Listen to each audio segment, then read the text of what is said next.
Thank you. And if you want, you can tell us where you are right now. You don't have to, but if you want to tell folks where you are right now, that'd be maybe interesting. I'm in downtown Portland, and I'll kick it over to Daniel Newberry. Hi, Daniel Newberry, currently with Johnson Creek Watershed Council. Right now, way out on the eastern part of Portland. And I've also worked in the past in the Rogue, Klamath, and Hood River basins, but currently in tributary to the Willamette River. Thanks. Thank you. Bobby Bruno. Good morning, everyone. Bobby Bruno with the Confederate Tribes of Warm Springs, and I am sitting in my office in Warm Springs on the Warm Springs Indian Reservation. Kala. Morning, I'm Kala Hagel. I'm the National Resources Director for the Burns Paiute Tribe. I am sitting in Burns, Oregon on the Burns Paiute reservation as well. Thank you. Peggy. Morning, everyone. Peggy Lynch, League of Women Voters of Oregon. I am sitting outside the McDonald Forest in Benton County, outside of Corvallis. Nice. Courtney. Good morning. I'm Courtney Warner Kroll. I am the Governor's Water Policy Advisor, and I am in Baker City. Okay. Tom. Good morning, everyone. I'm Tom Byler, the Director at the Oregon Water Resources Department, and I'm at my office in Salem. All right, Margaret. Good morning, Margaret Magruder, Columbia County Commissioner, representing Association of Oregon Counties, and I am in my office in St. Helens, Oregon, with the lovely Columbia River running behind me. And yesterday, the largest container ship in the world came up the Columbia River to Portland, and hopefully we'll get to see it go back too. All right, Kaylin. Perfect timing. Kaylin Barter, Wild Salmon Center. I'm here in St. John's, Portland, and I hope to see that giant container ship come by on the Willamette, perhaps. Kimberly? Good morning. Kimberly Priestley, Water Watch of Oregon, and I'm in North Portland. Kristen? Good morning. I'm sitting in the very upper Rogue Basin in Ashland in Southern Oregon, and I'm the Oregon Director for Trout Unlimited. Great to see you all today. Thank you. Chandra?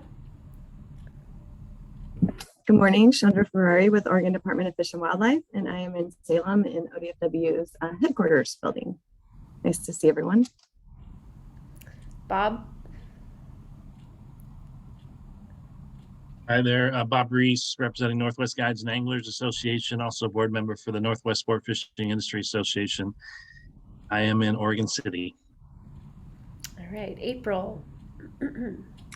Good afternoon, everybody. I'm April Snell, Executive Director of the Oregon Water Resources Congress, representing irrigation districts and similar ag water suppliers. And I'm here in my office in Salem, right across the street from where Tom is in Water Resources Department. Don't worry, I'm not spying on him yet. All right, Wally. Wally McCullough, Water Operations Manager for the Eugene Water and Electric Board. And I'm sitting in my office in Eugene. All right. Let me jump to Anna. Hi, everybody. Anna Molina here. I am currently in Eugene, but I am normally in North Portland where I live. Thank you. And Anton?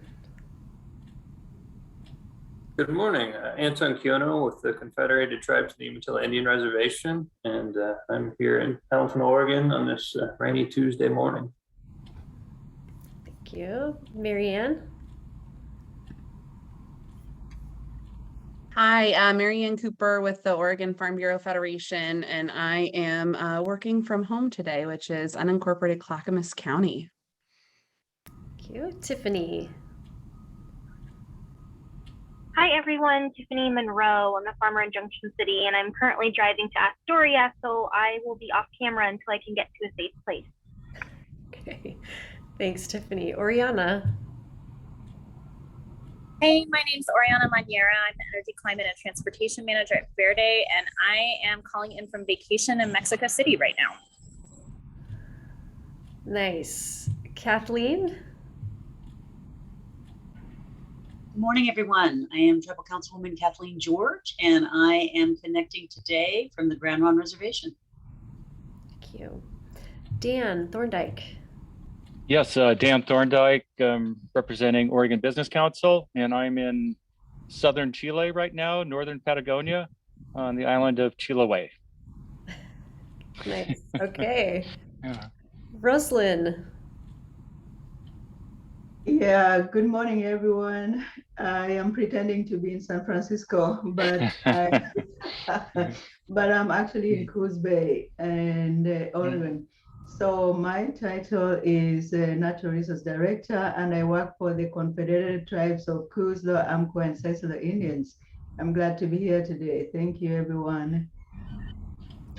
Thank you. Richard. Good morning, everyone. Richard Whitman, the Director of Oregon DEQ. I'm working from my home office today, and so my internet is lousy, and I'm terribly jealous of Oriana being in Mexico City. But my home office is in the Johnson Creek watershed, also Dan Newberry. Nice, thank you. Any other work group members that I've missed before I move on to some other staff and other folks that have joined us today? Jason, are you Jason Fenton? Start with you. Hi. Hello, I'm the Environmental Department Manager for the Burns Paiute Tribe, and I am at the reservation about 100 feet from Kala. Okay, thank you. All right, I'm just going to go through the screen, more folks on this side with us. Representative Mark Owens. Hey, good morning or good afternoon. Wherever that, look forward to listening to the conversation. I'm actually back in Harney County in Burns in my district office. Thank you. Kim. Good morning, Kim Fritz Ogren with the Oregon Water Resources Department in Salem. Okay. Ryan. Good morning, everybody. Ryan Hoof here with DEQ. I'm the legislative and policy analyst for our water quality programs. And although I wish I was at Cape Arago right now, I'm actually at my home office in Southeast Portland. Thanks. Thank you. Representative Ken Helm. Hi, folks. Ken Helm. Good morning. I am in my home office / bedroom in outer, what would you call it? I guess the east side of Beaverton. Good to see everybody. Thank you. Representative Reardon, pardon me. Hey, good morning, everybody. Jeff Reardon here. Really glad to be here. I'm about 300 feet from Johnson Creek, and so kind of vectoring in on other Johnson Creek people, and really excited to hear what everybody has to say this morning. Thank you. Thank you. Curtis.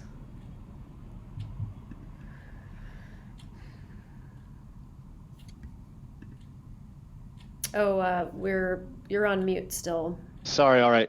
Curtis Cood from Oregon Health Authority Public Health Division, and I'm calling from my home office in Northeast Portland up above the Columbia Slough. Great, thank you. Let me move on to Lily. Hi, everyone. My name's Lily. I am the new Regional Planning Coordinator for the Department of Water Resources. So really excited to be a part of this work group and meet all of you. Welcome, Lily.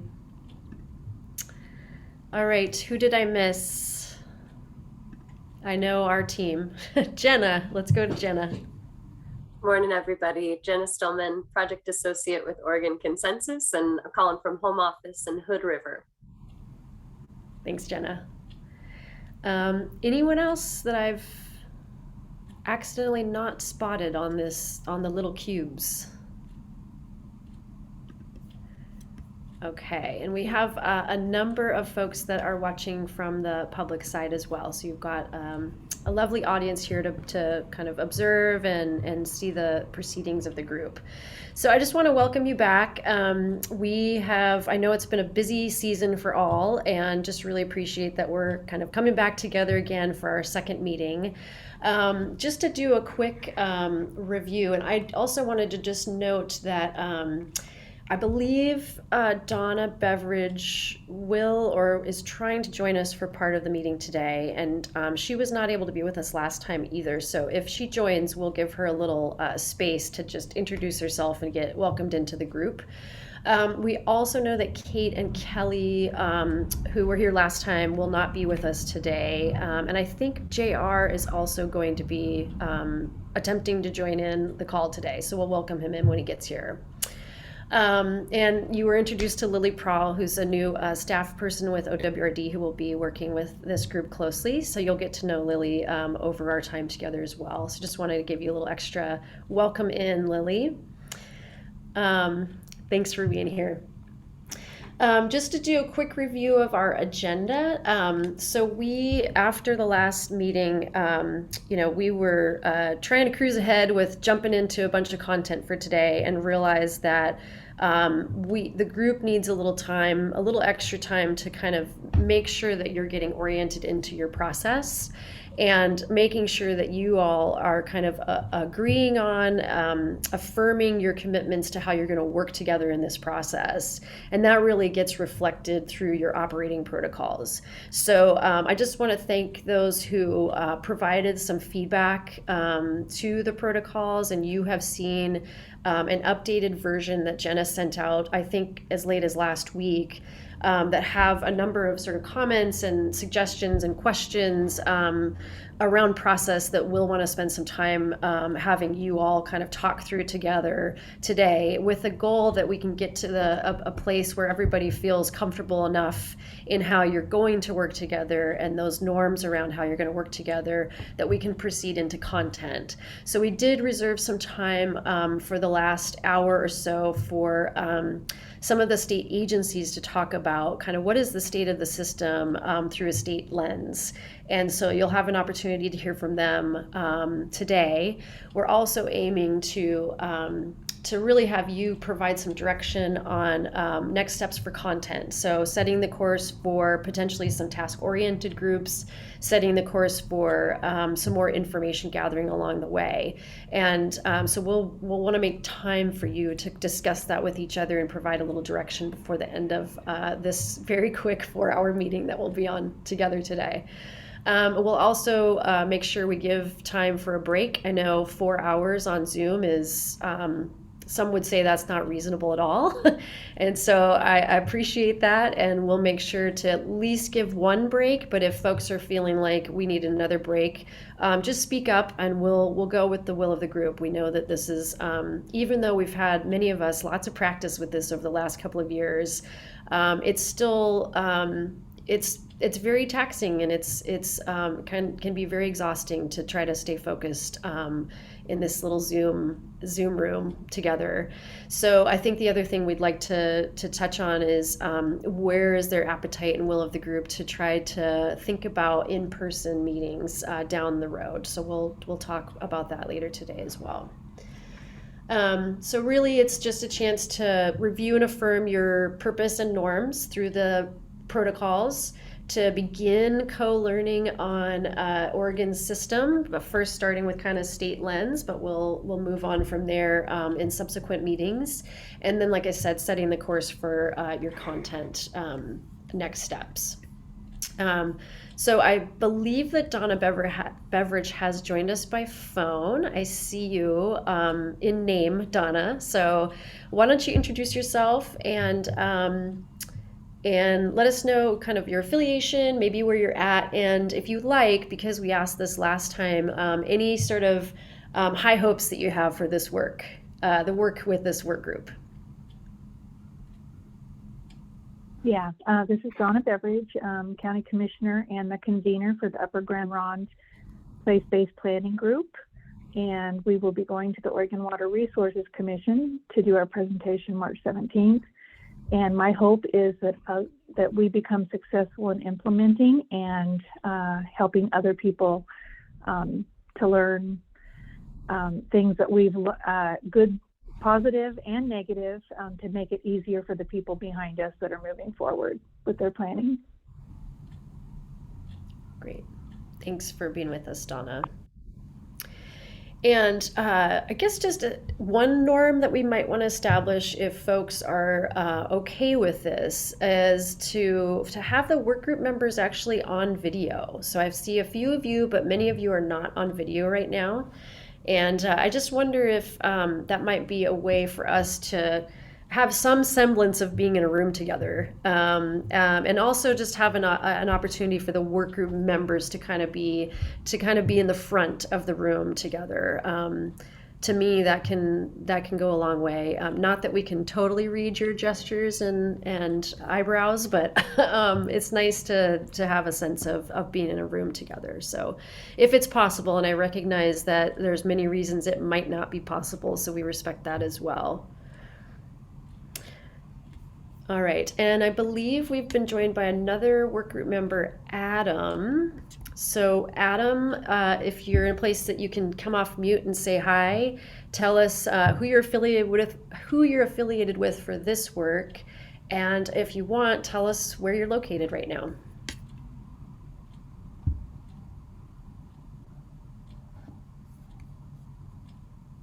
Let's see if Adam. There you are. Go ahead, Adam. Could you repeat the question? Oh, yes, and you're very, very faint. I don't know if that's true for everyone else. I can't actually barely hear your voice. But we're doing a round of introductions with the work group members, inviting you to tell us your name, who you're affiliated with for this process, and where you're located right now. Okay, thank you. Yes, my name is Adam Deliverables, General Manager of Solar Water District, also representing the Special Districts Association of Oregon. I'm located in Still Rock. Still Rock. Okay. I may switch speakers here. I'm sorry I'm running late from another meeting that ran long, so I will switch out some audio. Hopefully I'll hear. Okay. Yeah, it's still pretty faint, just so you know. And then JR Cook has joined us as well. JR, welcome. Just let us know who you're affiliated with for this process and where you might be located right now. Yeah, good morning, JR Cook, Northeast Oregon Water Association, located out of the Mid-Columbia region of Oregon, primarily Umatilla and Morrow counties. So sorry I'm late. All right. Thanks for joining us. And if you can and want to join us by video, that would be great. But we know that that's not necessarily true or available for everyone.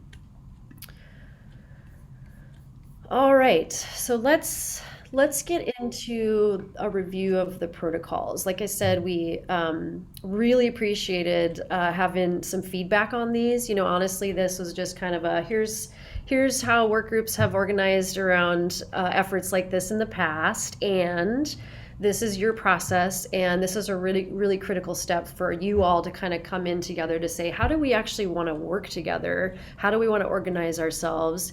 And what are some of the norms that we agree we should establish in our work together in this collaborative setting that will help us be effective, but also help us kind of hold ourselves accountable to the process and to the group.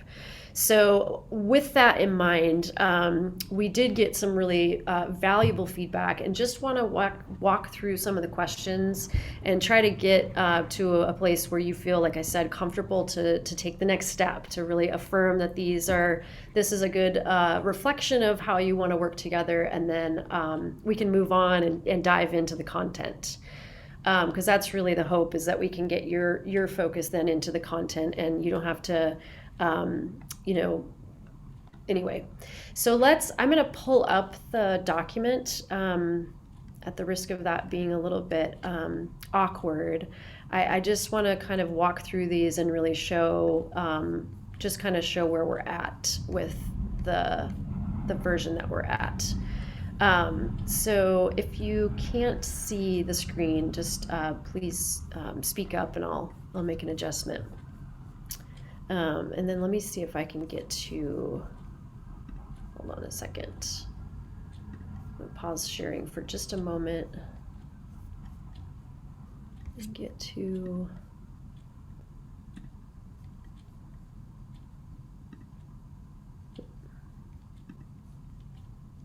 full screen here. Okay. All right. So, and then if you have questions or want to kind of get into, ask more questions or offer any suggestions as we're going through these, maybe just use the raise hand function. And between Jenna and I, we can track who's in the queue and make sure we don't miss getting folks in to talk about some of these things. So I'll just sort of start slowly walking through these, and then we'll get some folks to talk about any changes or questions that they have. So the first edit or suggested edit was just to add a little more detail into the background of what the House bill, the guiding legislation actually says about this work. So it's just a kind of cut and paste from the budget note that was associated with the bill. And then down here in the purpose section, there were a few questions about the purpose and the deliverables, and they were really mostly around, this looks like a really big body of work, and how are we actually going to accomplish that over the course of 1 year's time? And I think that's a reasonable question and ask of how do we get through all, what are we really trying to accomplish in this? And, I think that's one thing to kind of, as we're thinking about the scope and the level of work, I think it'll be helpful for us as we're talking today about kind of the structure around the whole process. What happens in these monthly work group settings with the work group, what might happen in a series of task-related groups that might be kind of assigned to do more kind of focused, specific effort. What we do know about your charge and the scope that you've been given is from the legislation to convene a process to develop a framework and path for state-supported water planning and management at the water region and/or basin level. And it should consider regional water management opportunities that build on the 100-year water vision and further the goals of the IWRS Integrated Water Resources Strategy. So the beauty of that is that it's pretty, it's not super prescriptive. And the challenge, I think, to this group then is to figure out, you need to sort of lean in with each other, look around at who's at this table and really decide together what you think what should be the focus of your group. And we'd really like to get that kind of question and conversation going with you all in earnest today, as of today. So last time we didn't have a chance to kind of get into that. We went off of a little bit of what we learned through our assessment process, where we did interview 55 entities and about 95 people. But really, this is an opportunity for you to kind of put some scope around the work that you're going to do and to put some focus around that. So we'd like to sort of offer that you use your kind of information gathering process, as well as having some conversations with each other starting today about what that focus should be. So let me just pause there and see if folks have ideas or specific comments around that scoping question. And I'm just going to stop share for a moment. I see Oriana. Yeah, thanks for consolidating this feedback and giving us some time to process it. It's really helpful for me to kind of see where other folks are at and maybe get some feedback for the folks who didn't have capacity or time to engage with the document. But I think a lot of the comments that have come forward about this size of scope have come from me, and they come from a very specific place, which is that I'm a newer stakeholder at this table. I'm not necessarily part of some of the relationships that have been at this for a really long time. And some of the kind of contingencies that have come together to feel really strongly in one way or another about what the outcome of this space should be. So I've, just to be candid, done a little bit of polling and checking in with a few other stakeholders to just kind of test where my thinking is and see if maybe this just has to do with my newness to the space versus whether there's actually something here that might warrant discussion. And I think there is. And it seems like the stakeholders who've been in this space much longer have a clear idea of where this is going and a clear sense of who's at the table and feel more like this is something that could be accomplished in a year. But I think the folks who are newer to the space are feeling similarly. And I want to make sure that we have a process that ties well to the scope. And I think we can't untie scope and process in this particular case. If we have process that just brings along the same people who've always been at the table and kind of entrenches them in the perspectives that they hold in this work, then it's probably not work that's super worth doing, because we're all going to end up exactly where we expect to be. And we could probably all just do some comments to WRD and save a lot of time in the process. So I think what we really have to gain here is some opportunity to do shared learning, to question our perspectives and to build relationships across stakeholders who maybe haven't always seen eye to eye, but may have new opportunities to build relationship.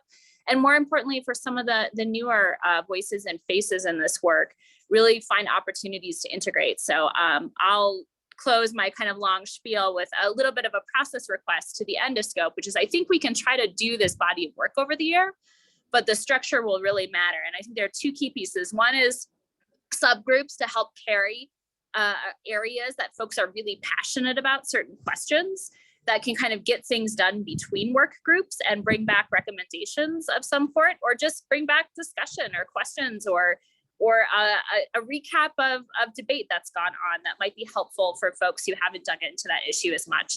And really trying to cross-populate those groups across interest areas, across experience in this work. And then similarly, having a process work group that can kind of help steer and really give attention to what's coming out of those work group spaces, what is necessary to bring along different stakeholders to the space. And then also in particular, how can we just honor that we have a number of representatives of tribal government in this space who I think deserve a certain level of respect and engagement that would be different than other stakeholders. And I want to make sure that we are respectful of that and respectful of how that plays in and may land with other stakeholders when they hear that statement. So I think we have a lot of different interests and a lot of different perspectives and a lot of different levels of experience, and having a group that brings all of those elements together to make sure that the different contingencies in this space feel well represented and supported will lead to better process and lead to better relationship building. Great, thanks, Oriana. So I hear in that, at least in terms of like the charge or the scope of the group, is shared learning is a desired outcome or objective of the group, that there's an opportunity for people to question and maybe change perspectives, and that building relationships is another important objective or outcome for this work in this year. And then some process suggestions, and we'll talk about those in a little bit. Thank you for that. And I thought I saw Peggy's hand up, but I don't see you anymore. That's okay. She answered my questions. I appreciated her comments. I was hoping that she would share with us what she thought were some answers, and she did. So I didn't need to respond. Great, thank you. Mary Ann. Yeah, and I just switched to earbuds, so can you hear me okay, Robin? Yep. Okay. I just want to flag, and it's maybe I think maybe related to what Oriana was saying, but maybe a little opposite, because I felt like she maybe at least has a clearer view of what we're doing here than I do, and I consider myself a long-term water stakeholder, but I still am not totally clear on the group's charge and what we're trying to accomplish. I agree that in the deliverables section, I'm looking at it right now again, it's really broad, and I don't know that I know exactly what's supposed to come from it. And I know, Robin, I've talked to you offline about this. It sounds like it's kind of it can go where we want it to go, but especially on that second bullet, developing foundational principles for structuring a modernized water planning management investment system that informs the following. And I think that should be informs the plural, but recommended structure or structure options for regional basin planning and a recommended decision framework that integrates regional basin efforts with statewide resources and tools. The top bullet of that standing alone feels very, very broad in terms of modernized water planning, modernized water management, modernized water investment. And that's what I've heard as like an ask to the state from some of the regional groups that I've been connected with. And I feel like that is much broader than what it's supposed to inform, which is the structure for regional or basin planning and a decision framework about integrating the basin planning with statewide resources and tools. That feels much more narrow. And so I guess I'm trying to figure out how the second bullet relates to the two sub bullets, because the two sub bullets are pretty small. And then the actual second bullet in terms of modernized water and planning management and investment feels broader and feels more in line with at least what I've heard some of the regional groups asking of the state. And so I could use more clarity on that. Like, are we just talking about, and I've spawned several hands in my talking, so I might stop talking, but are we just talking about structures for regional planning, or are we actually talking about the second bullet, which is foundational principles for modernized water planning, management, and investment? Because those are very different. Structure for regional planning is a pretty small thing for us to bite off on. And, like foundational principles for structuring modernized water planning, management, and investment is a very big thing for us to bite off on. And so I'm a little confused, but Commissioner Magruder and April and JR maybe can allay my confusion. So I'll stop talking because hopefully my point has gotten across. Well, just real quick, Marianne, if you were to advise, what would you say? Should the group be focusing primarily on that structure around regional planning? Or do you feel there's a space here for the group to kind of look bigger at that second piece?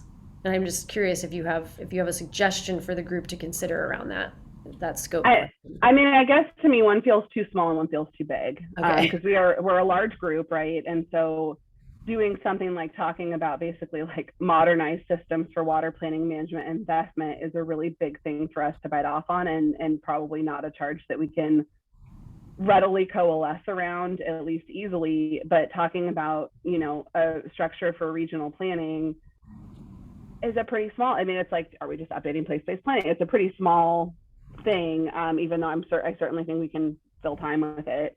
I mean, we're barely through introductions and we're like an hour into the meeting. So, I don't know. I feel like the answer is maybe somewhere in the middle, like maybe something a little more than just how are we going to do regional planning from now on, but maybe something a little smaller than seemingly modernizing water management in the state. Yeah. Okay, that's helpful. Thank you. So we'll go Margaret, then April, then JR, then Kaylin. So Margaret. Thank you. I feel a little bit the way Mary Ann does, but we're going to spend a lot of time and effort on this. And my first issue is consensus, and how will we reach consensus? Because we've already noted that we've got a lot of different opinions here. And so if we reach consensus, I know that I think that Robin shared my questions with everybody, but if we reach consensus on things, is this just another group that says these are lovely things that we want to talk about, and we're recommending them to somebody in the state, whether it's water resources, whether it's the legislature, whomever, whether it's the governor, and do they carry some real weight? I mean, how do we make this something valuable and will be somehow implemented in the future? Thank you.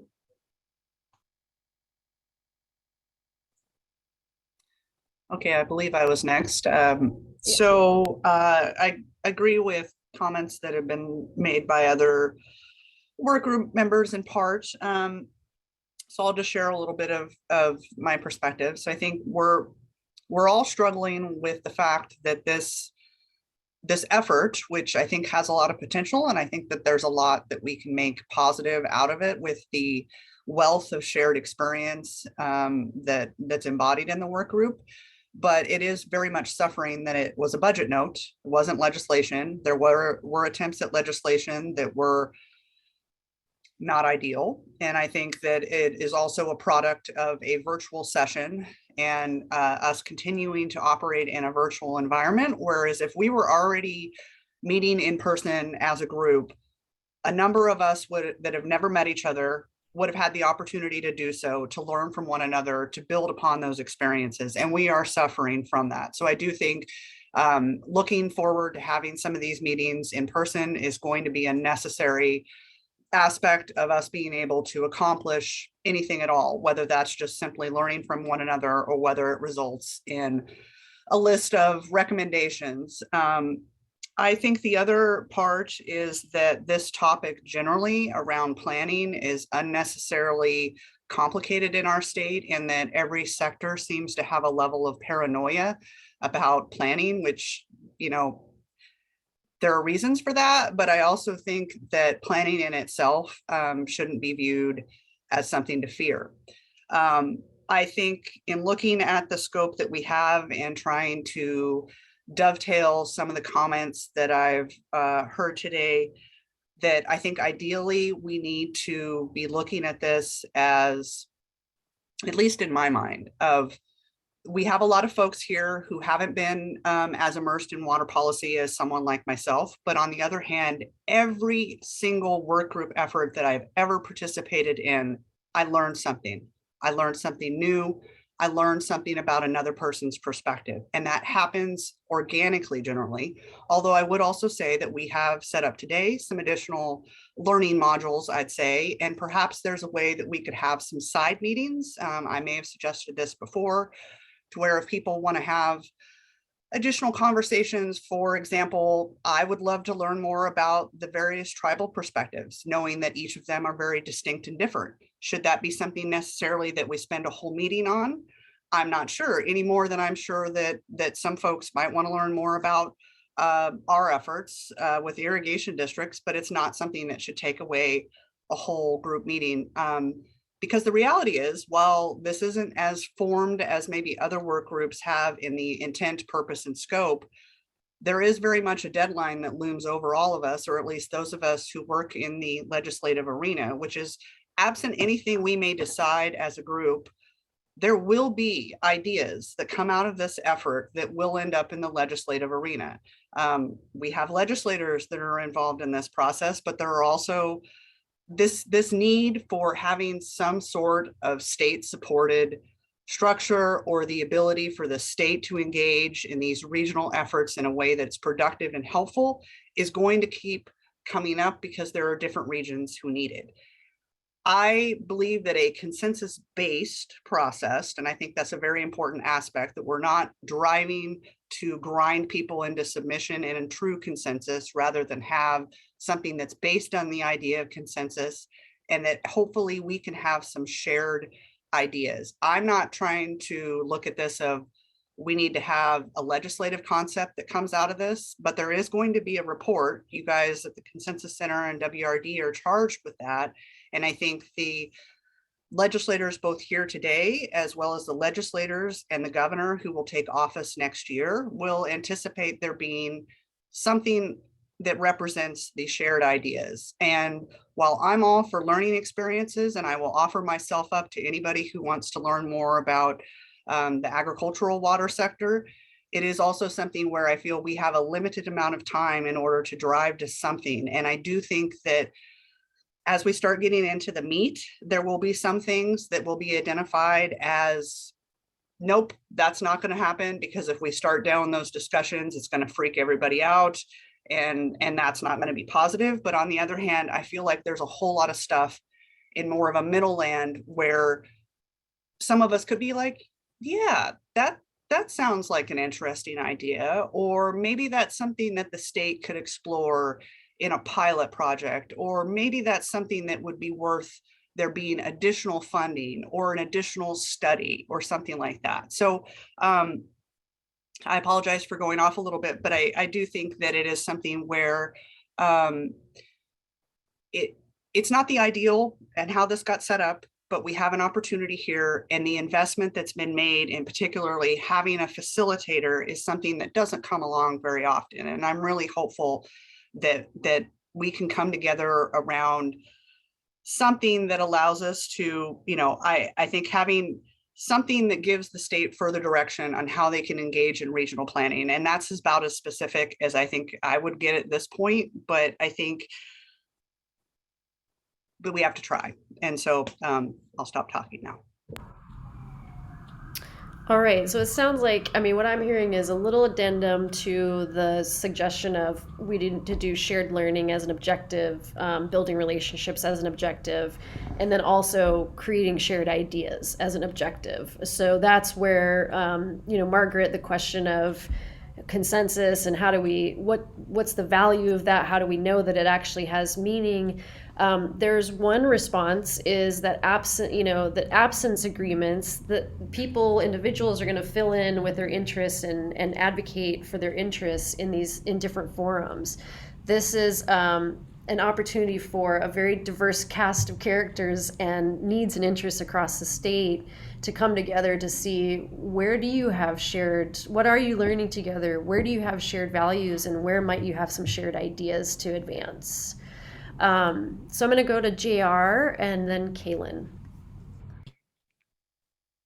Thanks. I'm multitasking here, but so I'm going to give like a 2-minute overview, and I hope this isn't lost. So I understand the discussion about the need to understand each other and to encourage or to embrace new ways of thinking. But that assumes that planning has not been taking place, or that plans have not been invested upon and committed to around the state. There's been a significant number of plans, and my apologies to Robin. I actually am early because I thought we were going to present on these today, and so I'm a month early, which is not like me, but I thought I was late getting a presentation put together today. But I still think that before we can really get into the scope and where we want to head, we need to see where we're at regionally. In Oregon, I feel like we have historically felt like we need to write a 1-chapter book to water planning and management, and that's failed multiple times. There's no doubt that we need to write a few chapters to the book, see where it's going, and then see where we want to head statewide. But I think we're trying to bite off way too much, and trying to pattern goals for this program around something that is already basically taking place. There's a significant number of place-based plans. There's a significant number of efforts where we've all tried to understand each other. I've been a part of many, between the Drought Task Force, the Integrated Water Resources Strategy, the 3 planning efforts I've been involved in our basin, the TMDL work plans, the water quality action plans. There's plans upon plans upon plans, and there's a lot of understanding of one another, and there's a lot of understanding around constitutional and statutory law.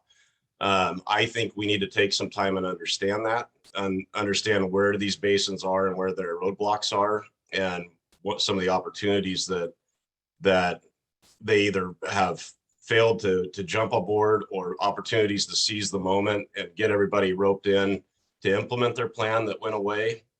Those are some things and some perspective I'd like to focus on first before we get into goals of this group. I just don't think we can get to a clear set of goals without understanding the history of what's been done before and where we could have done better. And so I still recommend we spend some time, get some history. There's a lot of new people on this group, and there's a lot of people that, when I hear it, think that basins haven't done anything or haven't planned or haven't built relationships, and that's simply not the case. There is a ton of collaboration out there. There's a ton of give and take. What we need to do is understand it and see where the gap is on why that give and take is not moving the state forward on storage and resiliency efforts for long-term sustainability, for environmental and consumptive uses. So that's my recommendation. I think we really need to key in on some of the history before we can really refine this document that you put together. Thanks, Robin. Thank you. And I'm hearing that as a part of the shared learning experience is actually looking at what's been done. I just want to pause. We've been joined by Holly. Welcome, Holly. Do you want to introduce yourself real quickly? Work group member. Sure. Thanks, Robin. Sorry for being late, everyone. I had another meeting that I had to be at today. But my name's Holly Mondo. I am the project manager for the Harney Basin Community-Based Water Planning Collaborative Group. I'm happy to be here. Thank you. And we're just looking at the protocols, having a conversation about scope and scale of this work. So Kaylin, and then Adam. Thanks, Robin, and thanks everyone who shared comments leading up to this. I think from a starting point, it would be really helpful to include in the operating protocols the full language of HB 5006, just so we all have it front and center, and the full language of the budget note, because there's a lot that's wrapped up in there. And I think embarking on a how have we framed it? A framework and path for state-supported water planning and management at the water region and/or basin level is huge. And in listening to JR run through just probably a quarter or a tenth of all of the plans that he's been involved with over the years, what I didn't hear in there was a state water plan. And that is something where Oregon is behind every single other state in the West.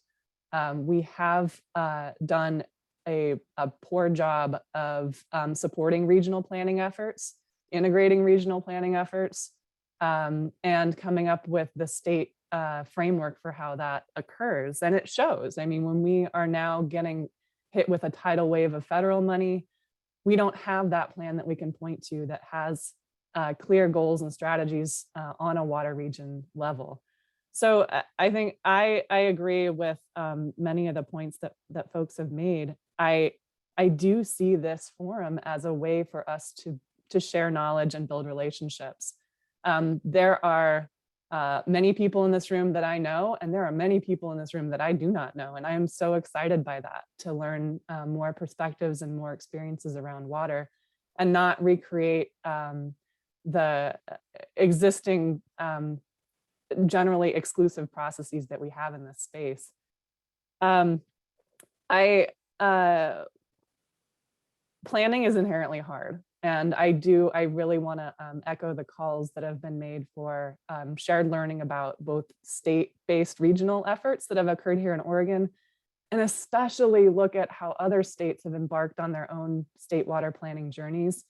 Because from what I've been able to glean from our own place-based planning pilot work here in Oregon, it is incredibly hard to take those first steps, and a lot of research and thinking and hair tearing goes into that. So I'm here for it. I've got white hair, probably gonna end up with some bald patches by the time we're through it. But really just wanted to get those out there, and I'll stop talking now. So you really did say hair tearing. Hair tearing? Okay. Sounds painful. Adam. Yes, thank you. Kaylin, I had to chuckle a little bit with that, because as a member for the last 7 years of a local place-based planning effort around water, I had a full head of hair when we started this plan, and now, as you can see, I have none. I chuckle with that a little bit, but I want to say I agree with everything that has been said. And when we look at the context of what has been said thus far, I think we're all saying the same thing. And so it boils down to me to scope and capacity. And a third underlying concern I have is time. April and JR both highlighted something that is significant to me in the place-based planning effort, especially with something with so many very highly skilled professionals at the table, is that, you know, we are doing this effort largely virtually, when we would make much more progress if we could meet in person. For example, it took our place-based planning effort here in the Mid-Coast over a year just to develop the kind of relationships that were necessary to build consensus around the need for planning or for how water is used in our region. I mean, I'm concerned with the scope that we're looking at here. Is that too heavy for us to lift? I say no, it's not too heavy, given but given the amount of time constraints, it could be. So I think we need to take a step back, or maybe I need to take a step back to understand further exactly what we're trying to achieve here. Because when I look at our scope, when I look at the purpose, I can agree with the purpose. But when I look at the deliverables, I don't see how we can achieve that in the time frame that we have. So hopefully I've not departed from where the conversation was going. I'm trying to add value, of course, but help me understand how we can accomplish these kind of deliverables in the time frame that we have allotted to us, and the funding as well. Yeah.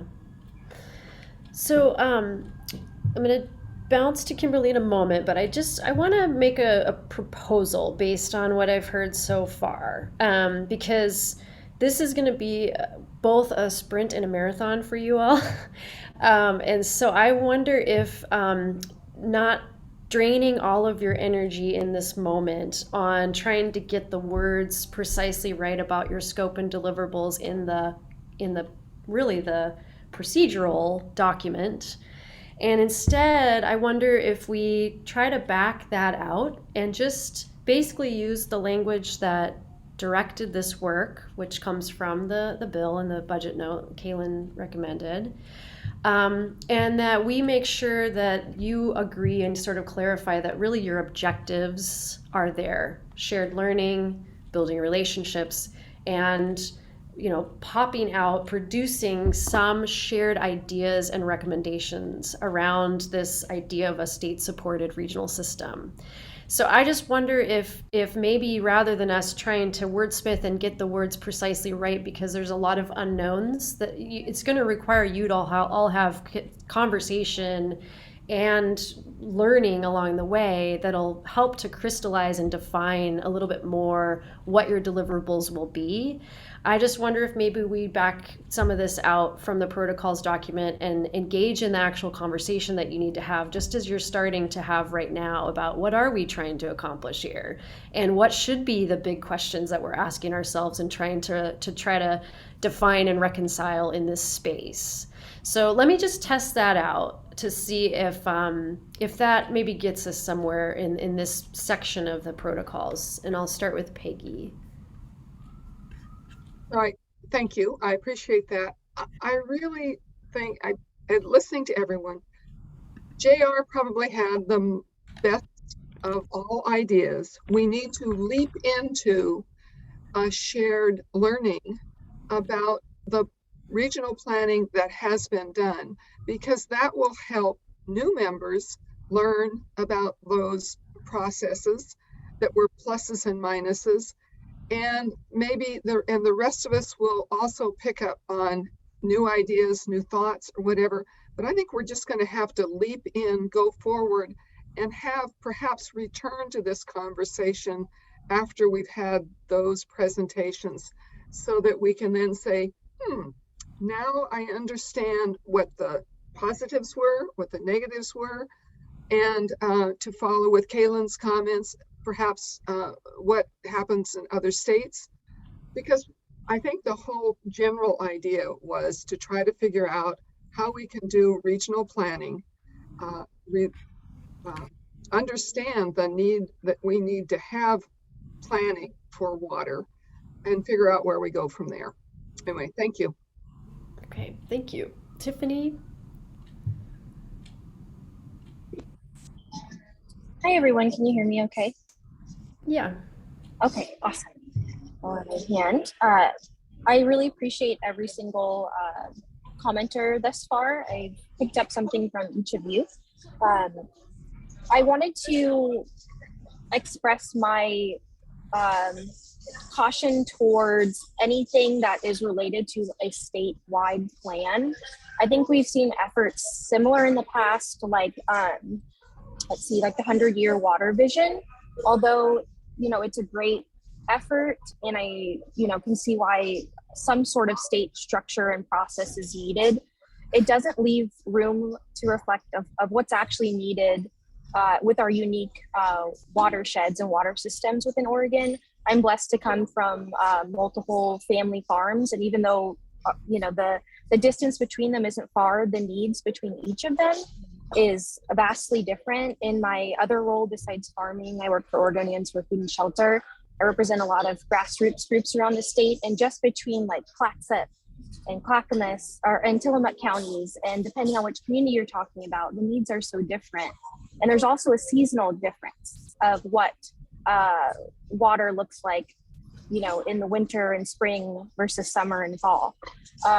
So although I want to move in that direction, I just think having like a blanket plan for the whole state, especially considering our brothers and sisters on the eastern side of the state, I mean, it's not going to be something that will be applicable when you're actually on the ground. What I would like to see is us to really dive deep into what was just shared by multiple folks, is that shared vision and having an inventory of what has worked in the past, what hasn't worked, who has been left out of those, who would have been impacted that we didn't account for or didn't include in those conversations. I don't want to mimic anything that's happened in any other state, because Oregon's unique and special.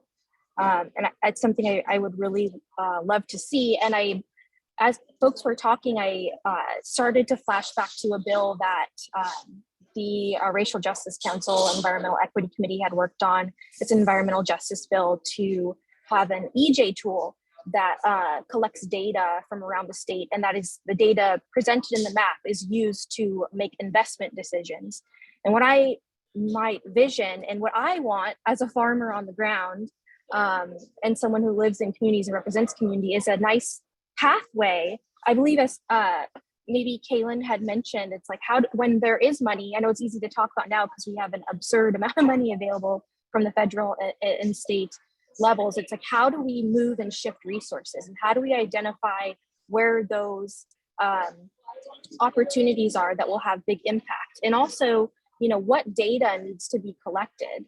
I've had conversations with folks in Southern Oregon, and they have talked to me about how the subsurface piping infrastructure is leaking.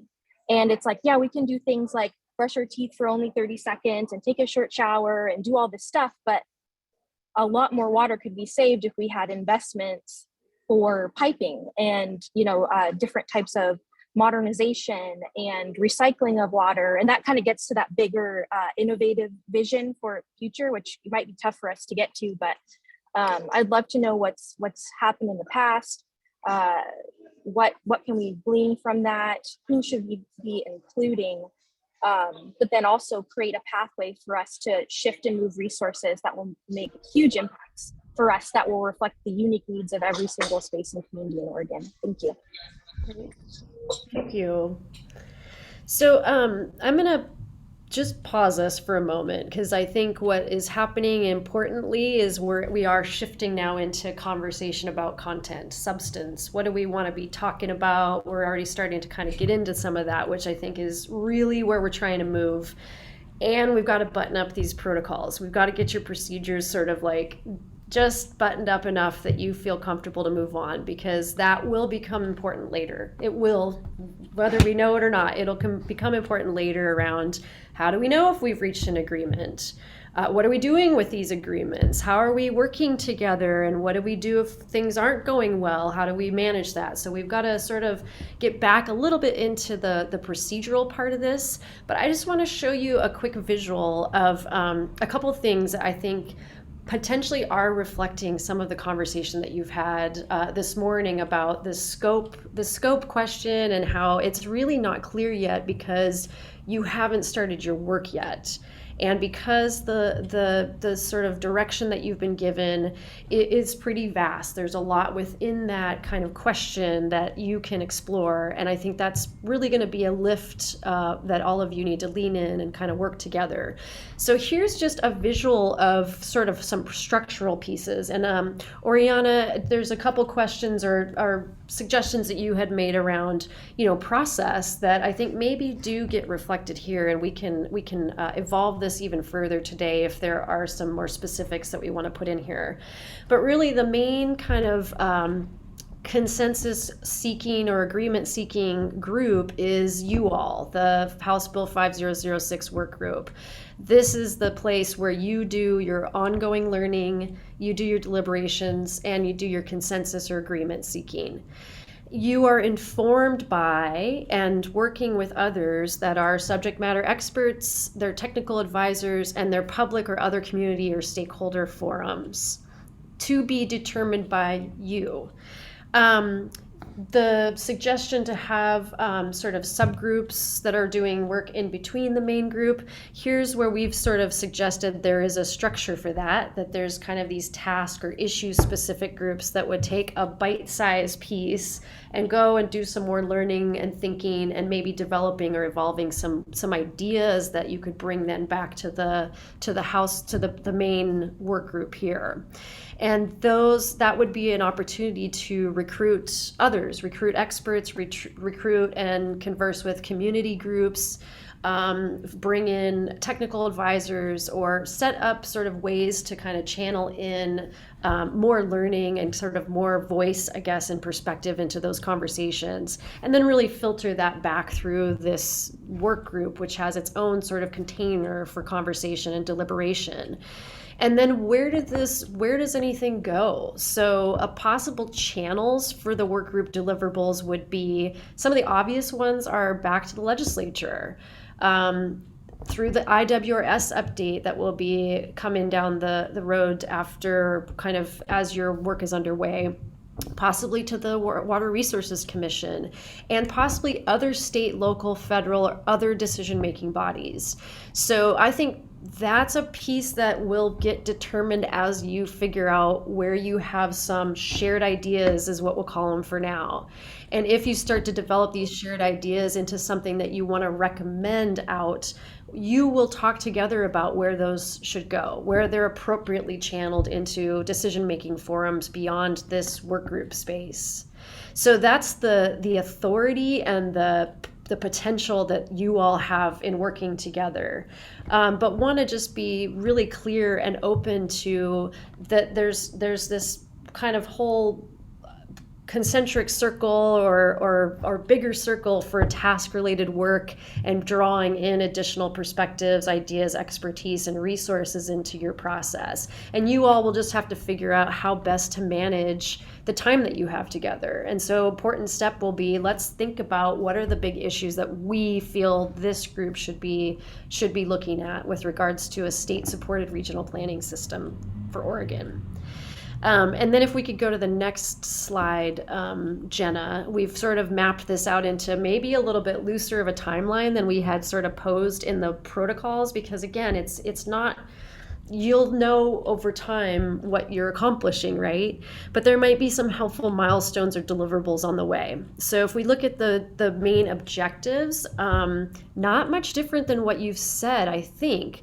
Building on past efforts, including IWRS and 100-Year Water Vision, but also including, as GR suggested, some of the regional planning and different collaborative efforts that have happened in the state and others. So building on kind of learning from those. That's part of the co-learning experience in this. Gathering information from the field, from experts, and from each other. Creating and strengthening relationships across groups with diverse interests and needs. And then developing and deliberating on recommendations for a cohesive state-supported regional planning and management system. One of the things, and if I'll leave that up there for a minute, but one of the things we heard in the assessment work that we did precursor to this was a lot of conversation around the disjointedness, that there's a desire to build some more cohesiveness or connective tissue.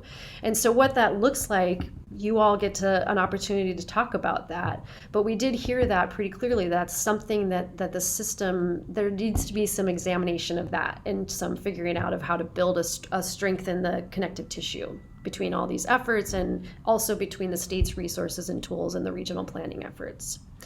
So potentially you start with an early checkpoint or deliverable around principles. And that was a question that Marianne raised, and others have said, what is this? That sounds like a really huge thing. And maybe if we could pause sharing for a moment, Jenna. Let me just stop for a moment before I get into that.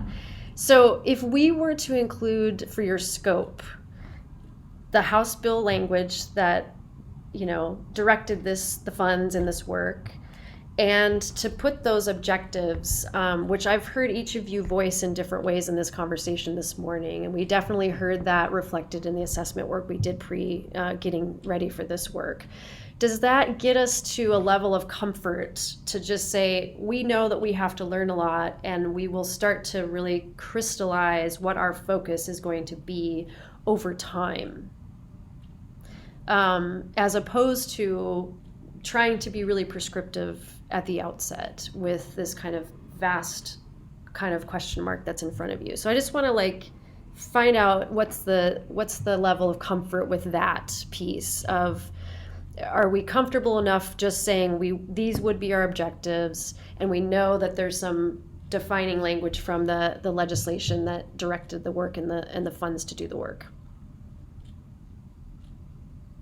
Adam. Yeah, thank you. I can be comfortable with that statement, but we're still not addressing capacity. So time, relationship building, those kind of questions, when we agree to that, and I can support that,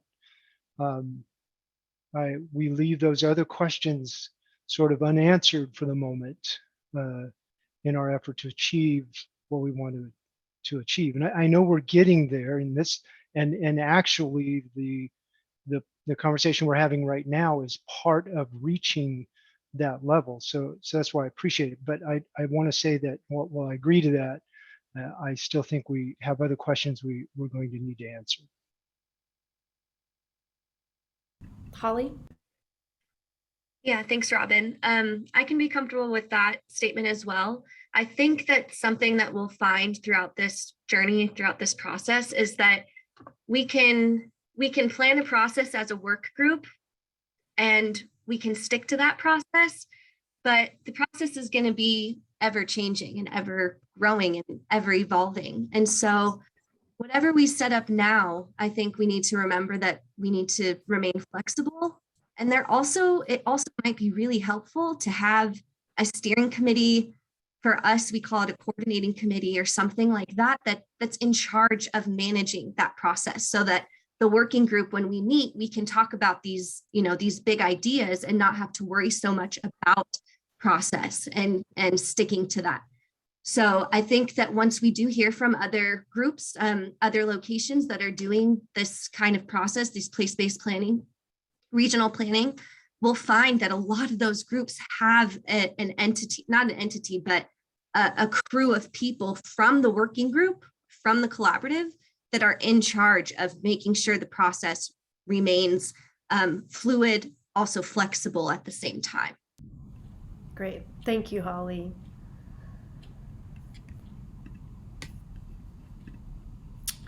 Marianne. I guess and I'm trying to think of the right way to say this, because I don't mean to say it in a disruptive way, but I mean, I think I can live with that, with the understanding that I don't think it super addresses a lot of what everyone raised. I think we're kind of back where we started, and that's fine. And I agree with Holly that this is going to be fluid and be what it is anyways, but I guess I just want to flag that I listened to what everyone said and I agreed with a lot of it. I still don't think I have clarity on the deliverables and the outcome, but I'm fine not having that clarity. I just want to flag that it feels to me like we ended up right where we started, and we maybe would have been better off just skipping that exercise and moving on to actual work. So I'm fine moving on to actual work. I just want to flag that I don't know that I feel as though we changed anything or got any more clarity.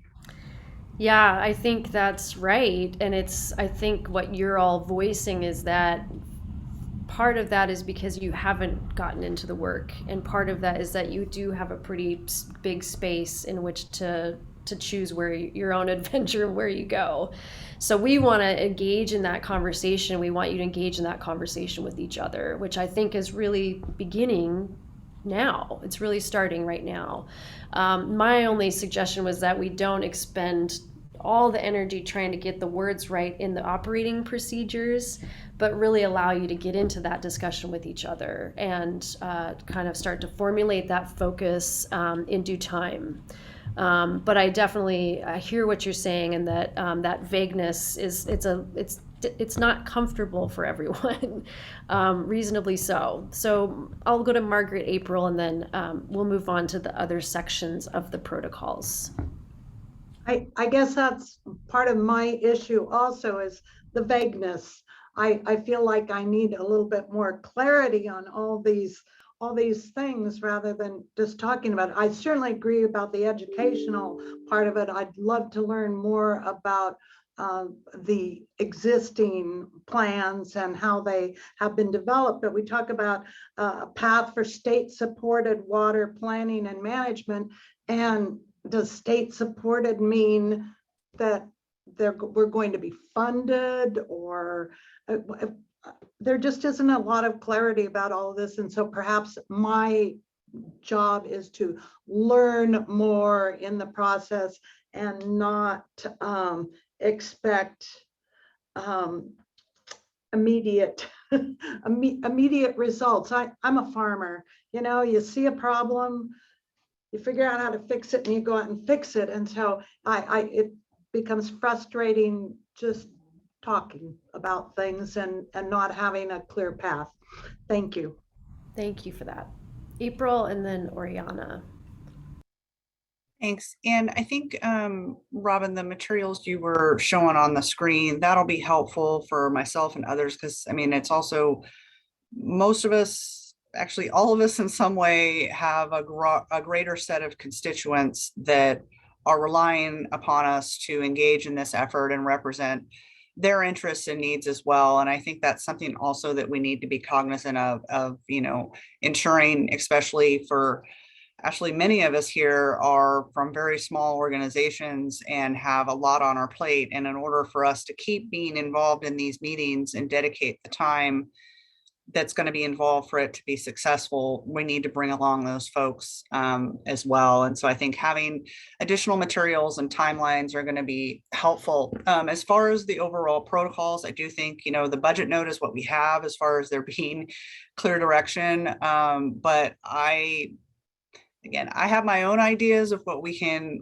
get out of this, but I think it's something where perhaps we need to, some of us may have an internal goal already in mind, but I think we need to very much revisit what is going to be the product of this group in the next few months, because reflecting on earlier comments about the legislature and concepts that may come into that, is the Water Resources Department, for example, going to have a placeholder that they submit related to that, which will have its own opportunities. So I think it's just something that I agree we do need to get a bit more focus, but it's also that I think it's important for everyone here to feel that they're equally able to participate and engage. And also wanted to clarify earlier comments. I wasn't meaning to imply that there would be subgroups or a steering committee. I do think respectfully that this being a process orientated process, if that makes sense, that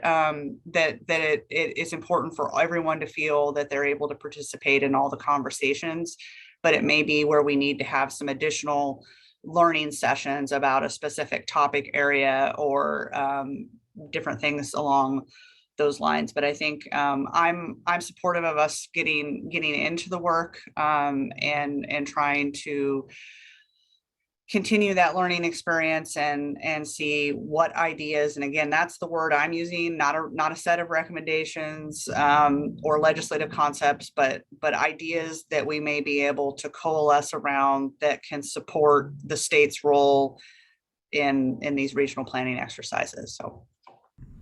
Right.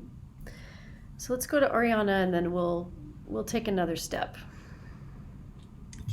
Yeah, I just want to show appreciation for this conversation and what everybody's putting on the table. I think there's actually a lot of maybe shared questions that are coming up, and maybe also a shared lack of coalescing in some ways. I feel like a little bit in this moment, we've all kind of identified that we're all going to jump into like a big dark body of water, and that's this House Bill, 5006 set of principles, but we don't quite know the depth. We don't quite know the width, and we don't quite know what's like lurking below. And I think that's some of what is perturbing folks, is that there may be ways to kind of shine light down there and help us explore that a little bit further. And I do think really good process is a way to do that. And I want to affirm what Holly suggested and what I've suggested as well around having some sort of process group. And I think to April's point, that's not necessarily for the purposes of making decisions. Decisions, especially in a space that relies on trust and consensus, do need to be collective. But there's some churn that we've heard happen in this conversation today that I think a group of people who, enjoy or are willing to have that churn, and I'll volunteer to be one of them. I think there may be other folks in the space who might be willing as well to just kind of like chew on these things and then kind of bring back, hey, in a short report out that keeps us on schedule. This is kind of what we chewed on. And really being responsive to the previous conversations, looking at really carefully taken notes of, what were people sitting on that maybe we lost a thread of, or what felt like it emerged as a process suggestion that we want to take forward. Like, I think that kind of generative work that doesn't have to take time in this group can be really, really valuable to really keep the focus on learning. And similarly, having task groups that might be focused on helping kind of identify who are some of the experts we want to bring to the table from some of these regional conversations, who really thought it was successful, who had challenges, who wasn't at the table. Like, those are, again, conversations that I think would be really helpful to have members of this group involved in.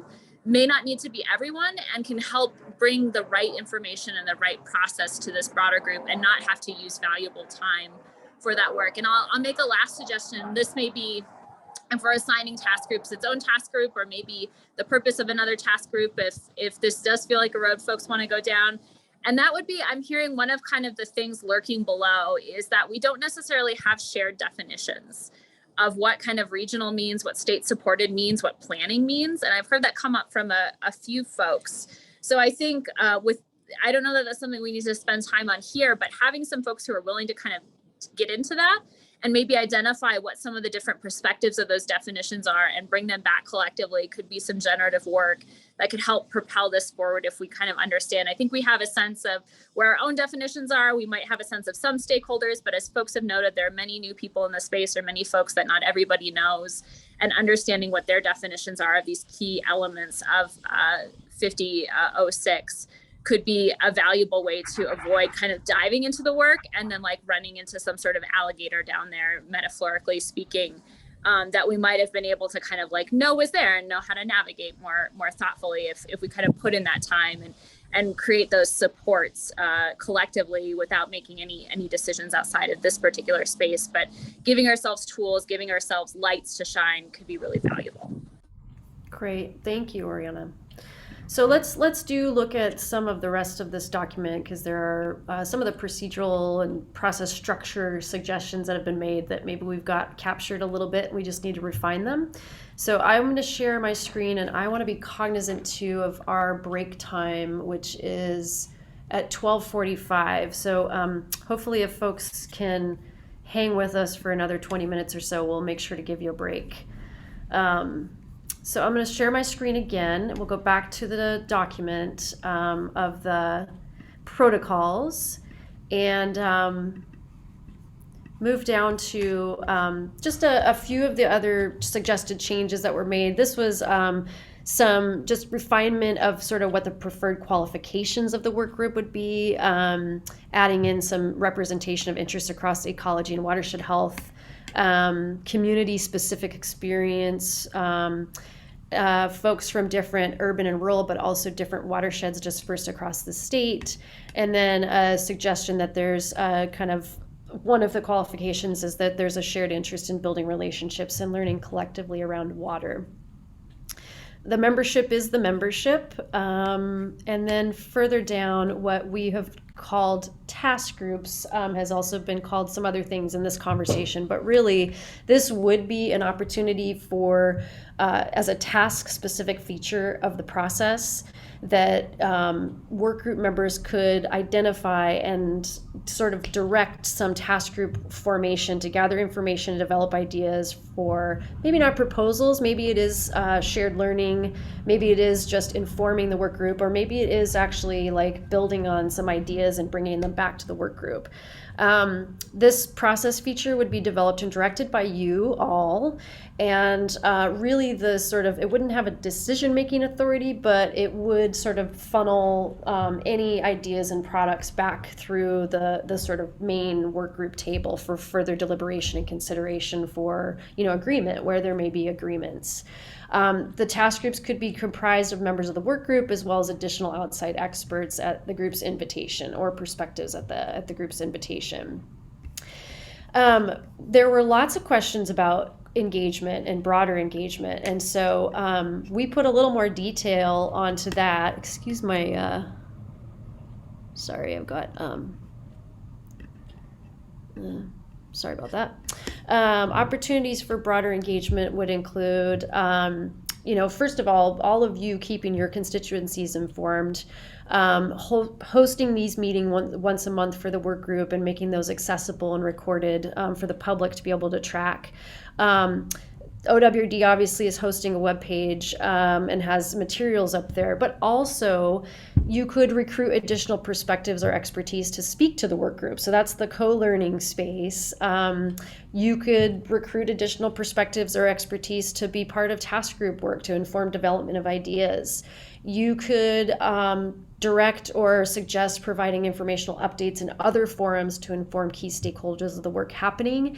And that may be also an invitation for input to the work group as it develops ideas. So we may want to consider if you do end up doing some in-person meetings, that maybe we kind of tack on an opportunity to do some kind of community-based forums where you're sort of engaging different communities on the work that you're doing, but also having some specific questions for input at that juncture of your work. Then potentially identifying needs for a more kind of broader public engagement process to help inform the group.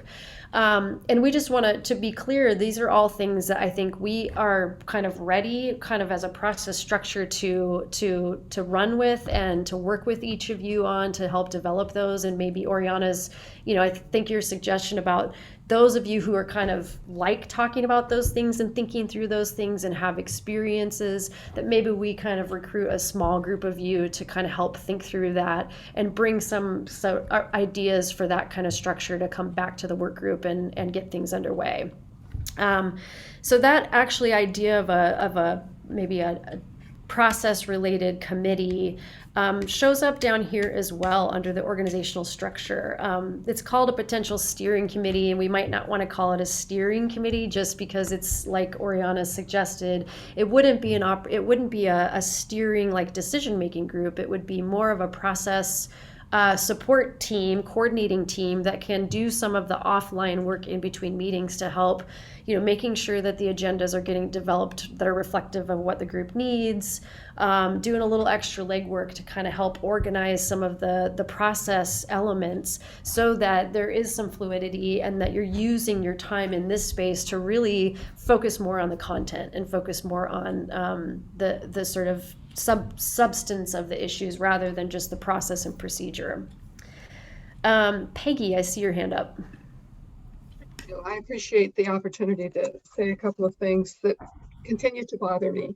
And that's that although the House Bill 5006 provided the money sort of through the leadership of WRD, it's really important that we talk about clean, abundant water for all. And that means not only ODF&W at least was mentioned in the budget note, but DEQ, ODA, OHA, those are key agencies that need to be critically involved and not just adjuncts to this group, because we cannot get clean, abundant water for all without, and when I say all, that's creatures, fish, as well as human beings and agriculture.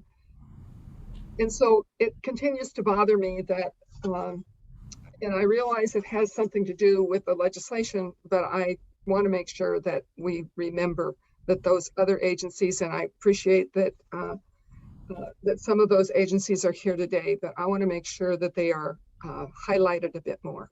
Thank you. Yeah, and Peggy, so you've got DEQ, ODF&W, and WRD sitting on the work group. Is there anything else like from a process structure, or you just want to raise that as those are important and critical voices and pieces of the puzzle that need to be part of this? So another of the pieces of the puzzle is OHA, which is, I know, and they're here today, but if in fact we're going to deal with not just having water for drinking and agriculture, the drinking water part is OHA.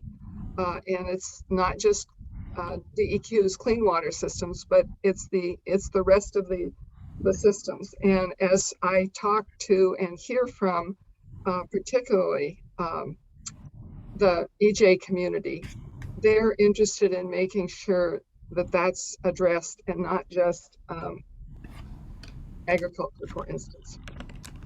Okay, thank you. Daniel. Yeah, thank you. I have a question about our capacity. This has come up in several questions. We have what could be a huge mandate to come up with by the end of the year. And we have a large group, and just, I'm sure we've all had this experience in large groups when you try to have conversations. Once a group gets above a certain number of people, it gets very, very difficult. And I'm wondering if you could maybe talk a little bit about how we're going to portion the work between the task group and the main group, because I just have this big concern that we're not going to get much done if we try to do too much in this big group. And I know in some ways I don't like saying that because we've got so many stakeholders. We need to have everybody hear everybody's opinions. But on the other hand, I've been involved in too many groups where we try to have some of these really in-depth conversations. And if everybody in one group of like 40 people needs to talk, before you know it, the time is gone. So I'm wondering if you could talk a little bit about your vision of how we're going to balance that. Yeah, the one thing I would say, Daniel, is we agree that trying to, to say that there's going to be a monthly 3-hour meeting of this group of 27, I think, work group members, and you're going to do both deep dive in learning, developing ideas, formulating recommendations, and writing products is probably not realistic, right? So one of the things that we've heard loud and clearly is the need for ongoing co-learning of this group. The value of this work group is that this is representative of a quite diverse set of interests, needs, and perspectives. So you've got this, I think, opportunity for this group to coalesce around ideas and to know that you've got some kind of durable and long-lasting agreements if this group of 27 comes up with some shared agreements and alignments. That being said, the work itself, we recognize will need to happen outside of this work group space, largely outside of this work group space. And that's where the idea of task groups comes into play. And that's where the idea of maybe one or two of you can go off and provide some leadership on a specific task, recruit resources and people that you need to come into that conversation and do some of the legwork on behalf of the work group that you can then bring back into this work group space for the whole to see and for the whole to maybe coalesce around. So that's, I think, the vision of the structure. And I just do want to pause for a moment and talk. I mean, this idea, the question of capacity has come up from several people. So let's just pause there and talk about that for a moment. Because really what you signed up for was what? You signed up for, monthly meetings for the year. But this is a heavier lift than just showing up for 3-hour meetings once a month for the year. If you're really going to roll up your sleeves and lean in and work on something together, you all know that it's going to take more time than that.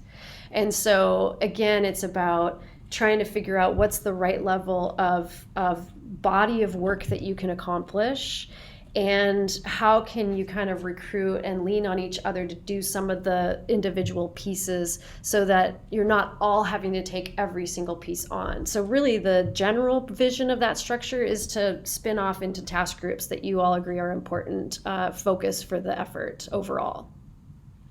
And that maybe we use these monthly gatherings of the work group to do the ongoing continuous learning. So you have presentations coming in, you have opportunities to do that co-learning, and actually opportunities in some ways to do the relationship building if we can actually, I think if we can get you in person together, there's another opportunity. So I guess another vision piece I would offer to the group is if we can get in person, and we want to set something up over the course of the year so that, you take opportunities every few months to get together. We can add on opportunities for community forum conversation or bringing in another kind of a broader, more kind of in-depth information gathering piece, but really also give you a chance to break bread together. Imagine that you'd be able to actually have what used to be the coffee break space, the break time, to just get to know each other and converse with each other. And we're hearing that that's so important to this work that, that would be another kind of process vision that we have. But we also recognize that we're in a weird transitional time right now with COVID and mandates and all of that. We can't with certainty say how that's going to go. But we're definitely open to the group providing some direction on that and really wanting to know what the appetite of the group is on that. So I don't know if that fully answers your question, Daniel, but I think the use of these kind of task or issue specific groups would be a really important element of developing more content. Yeah, thank you. I think that answers a lot of it. I just wanted to kind of get an idea of where we're going in terms of time commitment and capacity and how you're going to balance that. Thanks. Yeah. Dan.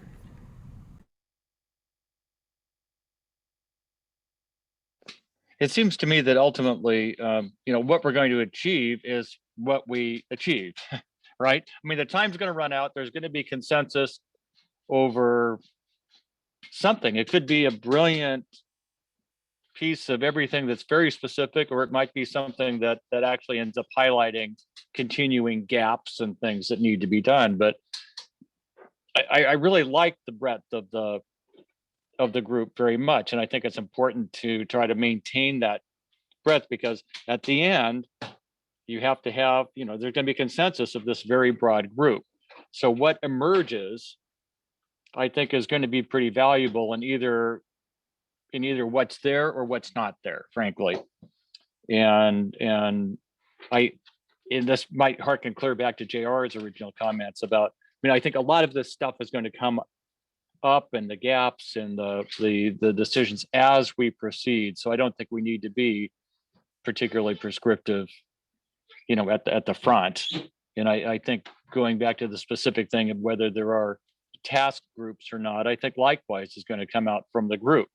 If there's a group consensus that, hey, we really need to know more about that, but we don't have the time as a group to do it, why don't task force, ABC, come back with that information for the next meeting? And I think it's going to be pretty organic as we go, when and if we see those things. And I think that's something you're going to be able to spot and see, okay, look, there seems to be a lot of concerns and questions.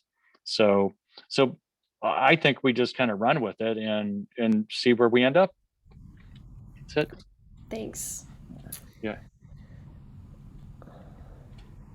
So let's just try to get through the next couple of sections of the protocols, and then we'll take a break, and Jenna and I will kind of group and figure out what kind of maybe revisions to make to this document and see if folks can get comfortable for us to move on into substance.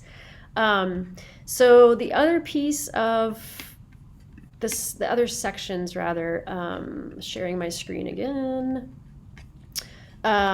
would be on, there was just the organizational structure. There was a question about, does Oregon Consensus also provide process development and management? Yes, we do. So we put that in there explicitly. There is a question about the kind of process leadership that kind of the team that helped to get this whole thing launched, which was the legislative leadership, the chair of the Oregon Water Resources Commission, and they were there to kind of help ensure the process goals and sideboards are defined as can be, and aren't here to drive the substance, and as needed can provide some support to you all to affirm that the work you're doing in this process is in fact responsive to the legislative intent that directed it. But really the role of that group, the role of the work group now takes center stage on kind of driving the process. So it's really now in your hands, and we've pivoted, very explicitly now to the work group owning this space. There was a lot of kind of shepherding to get it launched, but really the opportunity now is for you all to take this and run with it.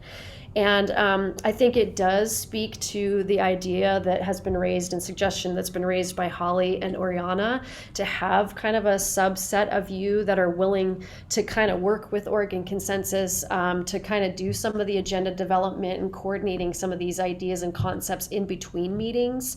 So, we could leave that in as a process feature, and maybe by the end of today we can find out who might be interested, at least in an ad hoc way at first, joining that conversation and doing some work, kind of process related work on behalf of the group, just to get us kind of in process and in progress along the way. And of course, that will be very transparent. The group will kind of do some of that, but then we'll share our ideas with you and make sure that anyone that wants to give feedback on, for example, the agendas or who's presenting and that sort of thing will have opportunity to input.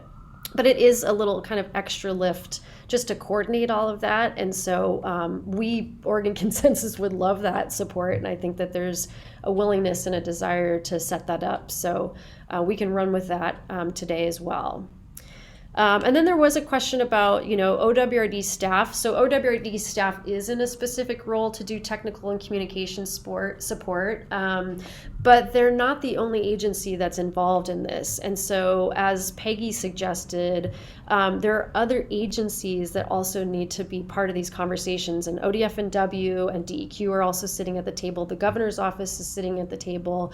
And then you also have additional agencies that are, for example, going to be sharing some information with you today, and I'm certain are available as needed to come in to kind of work with the group as you desire. Further below is this timeline that I think is, I would just suggest that we just take this out and reflect what was in that visual, because you haven't totally formulated what your deliverables are yet. And so let's not try to prescribe that before you get your work underway. I'm just hearing pretty clearly that you need to kind of get in process just a little bit. And we do need to get some to definition, but I think us trying to prescribe that now just feels like it's going to be a lot of churn, and let's put your energy into the actual conversation of content. The only other section I didn't go through was the norms, sort of just the behavioral norms of the group, and I just want to find out if folks had a chance to review those, and if you had any additions that you'd want to, or changes that you'd want to make to that section.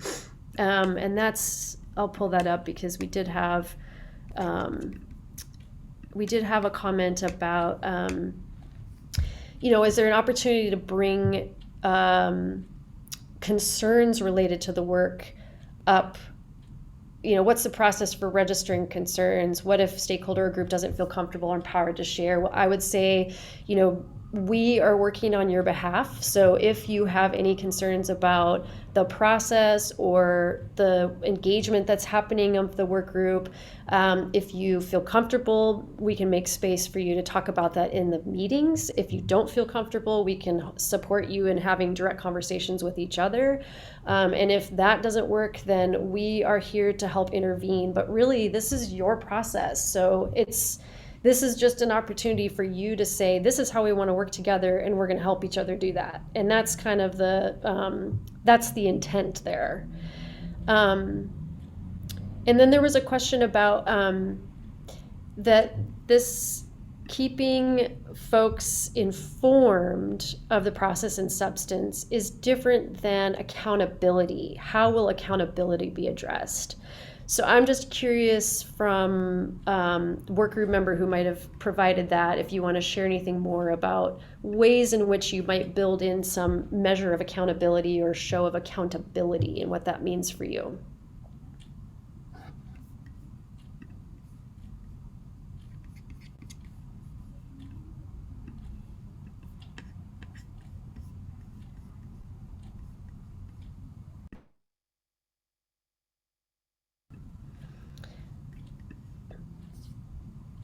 And the one thing I would say about that is the suggestion that you help each other stay accountable to the norms that you've agreed to. That's the first and foremost, that you're working together to do that. Go ahead, Oriana.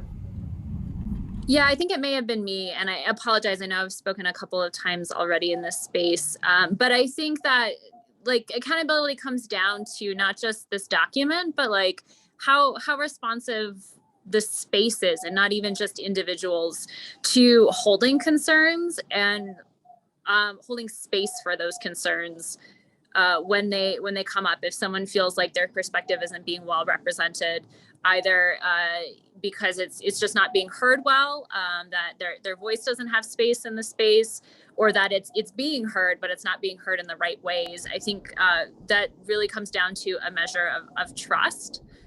And ways to kind of create that feedback. And I would look to others to see kind of what has worked well for you in some of the spaces you've already been involved in with water related to accountability. Like, how has accountability been addressed in some of these successful or less successful regional water planning conversations, and what do we want to bring here? That might just be something that is part of our broader learning, and something that is emergent in this space itself is defining what we want accountability to look like and how it exists. But I think that's important to me in good process, because harm can be done in process sometimes. And I think we want to be able to hold space for that and make sure that it can be moved through, because sometimes even moving through that can lead to stronger trust. And I think I spoke in our very first meeting about the ways in which kind of through tension and conflict, sometimes you can build the strongest trust as a result. So I think that's what can be gained through dealing with accountability.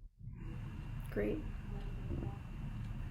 Any other thoughts from other workgroup members about that idea of accountability and how that shows up in these kinds of spaces?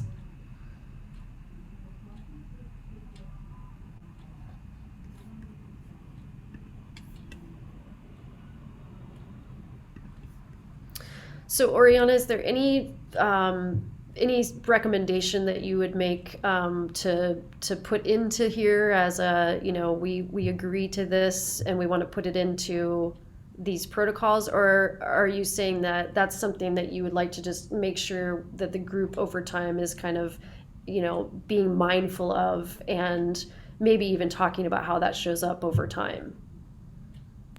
I think for me, it is more that latter in this case, because I certainly don't want to be the only person suggesting for a document what accountability looks like. I think it does need to be more collectively held, and not kind of coming from a unilateral place. And maybe this is less important to other members in this group, which is okay too. But at least in some of the spaces I spend time in, that piece is important, especially to just helping newer work group members or folks who feel like they have less power in a space feel like they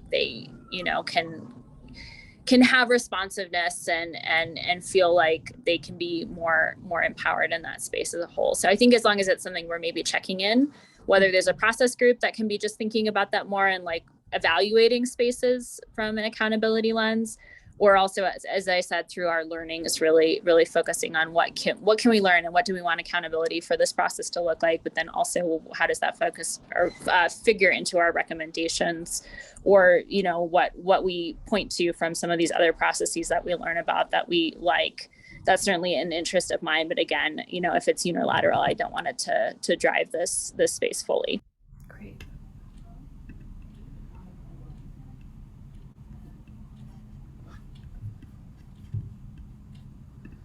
Okay, so just before we go to the break, are there any of these that are here that folks feel like I don't understand, or I don't think I can live with these? I don't think that this is how I can show up in this space. And if there are any additional norms that you feel the group it's important to call out and ask of each other, let's get those in there now.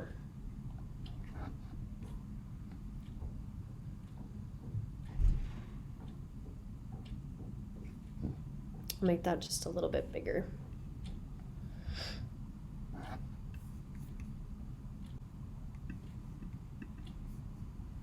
All right, April. I just had a very quick suggestion. I'm okay with the words you have here. I guess my expectation is we'll all act like mature adults and kind of work through this. But in the future, because I noticed I was going to give a thumbs up, but I don't have the ability to give a thumbs up. If that's something in a future meeting, and maybe that might be a quicker way, if folks are supportive, that they can just go thumbs up. That's all. Okay. So you don't have that. I was, oh, go ahead. Robin, sorry. I was looking for that feature too. Sorry to interrupt. Oh. But, that is a nice feature that we could use to begin to build consensus on even the smallest of items. Okay, great. I also want the clap emoji back, because I use that sometimes when I agree with people. So yeah. Okay, we need to get some emojis back into our Zoom room. All right, well, let's go on a break. Let's take the full 15 minutes, and Jenna and I will have a little conversation and make a suggestion for how to move forward with these protocols, so that we can just button this up and get you on your way into the deeper dive of content. So it is, I'm just gonna say, let's all come back at 1:10, which is a little over 15 minutes from now, and we're gonna put pause on our videos and hit mute, and we'll see you in about 15 minutes.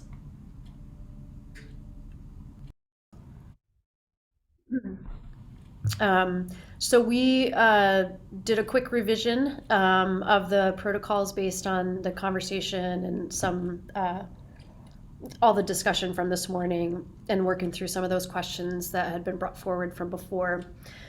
We hope this gets us to the sweet spot. But we do want to give folks an opportunity to give it one last look before we ask you to affirm it, conclude it, so we can move on. And just recognizing that this is somewhat porous. If there are, the just like the scope to be determined, if there are process needs that come up for any of you along the way, that you feel are important for us all to make adjustments around, that's an invitation to put to folks to bring those ideas forward, and we can make adjustments along the way. It's also important to have some foundational kind of procedural container for yourselves that you all agree is important, and you all agree that you're willing to kind of work within in this space so that you can hold each other accountable and you can kind of show up in the same space together. So that's really what these are about. And so we decided just to kind of pare back some of the detail around scope and recognizing that that's just part of the conversation that you all need to be happening right now to get things going. Not everyone was able to open this on the chat. So if Jenna could also email that to the work group members, so everybody has an opportunity to grab those.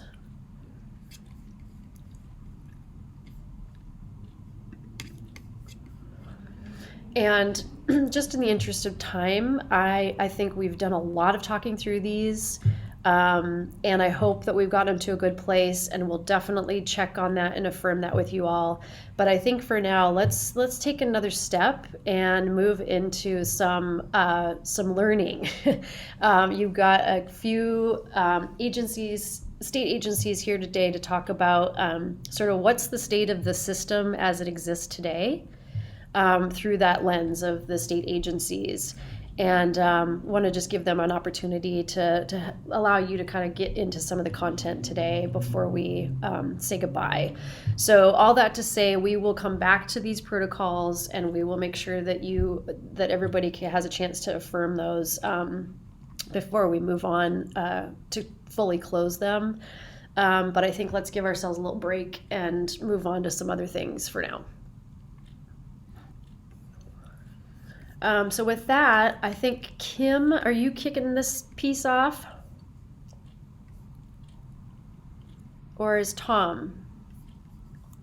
I know Kim is going to be speaking, but let me maybe just have a couple of remarks. So first of all, Tom Byler, good to see everyone again. And the comments that I heard this morning are really good. And I kept thinking as I was listening to folks about how I think we're all kind of staring at a vague map and we're trying to figure out where we're headed. And I think the bottom line is we aren't really going to know until we start walking down the trail. And I think that I just hope everyone could be patient with that. But we're going to learn as we go, and keep the inquisitiveness up, keep the conversation up, keep the communication and the questions. And I think some of the first steps down this path are going to be what we want to present to you today, and I think in upcoming meetings, and that is just helping orient ourselves around what happens in Oregon today, and with a little bit of history around water planning and what it means to do water planning and the various ways that one can go about water planning. And so what you're going to hear today is Kim Ogren's going to do a kind of a broad overview just to give us all kind of a sense in a generic way of what is involved with planning, how it ties to key strategic documents like the Integrated Water Resources Strategy, and how it links to the work ahead of us as a group. And then we're going to start to focus a little bit more, but not in great detail, about how it works with the Water Resources Department today, how it works with DEQ and OHA and their various authorities and responsibilities. And so it's just a way to help us kind of start to flesh out how things work today. We'll be hearing from more from others in terms of, and importantly, about the experience of people who are going through these processes and how that's worked and what hasn't worked for them. But as a very initial step, we just want to step you through kind of this high level overview in Oregon as part of our journey and our learning experience. So I think a lot of the questions and comments from earlier, I think are a good lead into the presentations that you'll be hearing today and going forward. So with that, I think I will pass the baton to Kim Ogren, who's going to get us started in this. So thanks, everyone. Thanks, Tom. As I introduce myself, I'll ask Lily Pearl to pull up the presentation slides. So as Tom said, I'm Kim Fritz Ogren. I manage the Planning, Collaboration, and Investment section at the Oregon Water Resources Department. I'm going to kick us off in this presentation with an overview, and then you're going to hear from a number of state agencies more specifically. And we have also built in time into this presentation at the end for questions or identifying those areas where the work group would like us to dig deeper, because as Tom mentioned, we're going to talk at a pretty high level about the system in Oregon today. So Lily, next slide, please. First, we're going to talk a little bit about the why. Why are we having this conversation about regional planning and implementation, and then how this ties and builds upon previous efforts, because I think we've heard from a number of folks that that's really important, that we build upon the past and not forget it. Next slide, please. We're going to start by talking about Oregon's Integrated Water Resources Strategy, which was first adopted in 2012 and then updated again in 2017 and is due for an update here soon. This document set an overall framework for understanding and then seeking to meet Oregon's in-stream and out-of-stream water needs, looking at it in an integrated fashion at water quantity, water quality, and ecosystem needs. It identified 4 objectives for achieving those goals: understanding our resources today, understanding what the in-stream and out-of-stream needs are, understanding the coming pressures, and then working to meet those in-stream and out-of-stream needs. The document also identified a number of critical issues, including pressures, needs, and data that vary over the Oregon landscape. That while this is a statewide document, there was recognition that there was that geographic variability. And then specifically, the framework recommended pursuing place-based approaches. Next slide, please. And I just wanted to highlight a few of those coming pressures or critical issues and that geographic variability visually, because I think it can be really powerful. So looking here first, just noting surface water and groundwater availability. On the left, we have a map that shows surface water available for allocation in August. The brown represents where additional water is not available, and the purple is where some may be available. On the right, in terms of groundwater availability for irrigation, the increasing red indicates increased levels of concern about water available, and the gray indicates that we don't have data in those areas. Next slide, please. Looking at water quality, this is a screenshot of an interactive map of the draft of the 2022 integrated report that DEQ is working on, showing some of that regional variability in water quality, specifically looking at the purple are impaired waters that don't meet water quality standards. Teal are those that are attaining water quality standards, and gold is where there is insufficient data. Next slide, please. And then the final example is highlighting ecosystem needs. So this is a map from the 2017 IWRS noting fish passage barriers and the different kinds of fish passage barriers as they are present across the Oregon landscape. Next slide, please. So that's one effort that we're building on that really calls the need to look at issues and opportunities regionally. The 100-year water vision, which happened, I think, a couple years ago, likewise identified some similar things. There were various water system challenges and water management challenges where there were regional opportunities and barriers experienced. Next slide, please. And this is seen in both the IWRS and water vision principles. So principles identified by engaging a lot of different voices across Oregon to understand what should our water future look like and how should we reach it? How should we reach a secure water future? I just wanted to call attention to a few that touch on what we should do moving forward.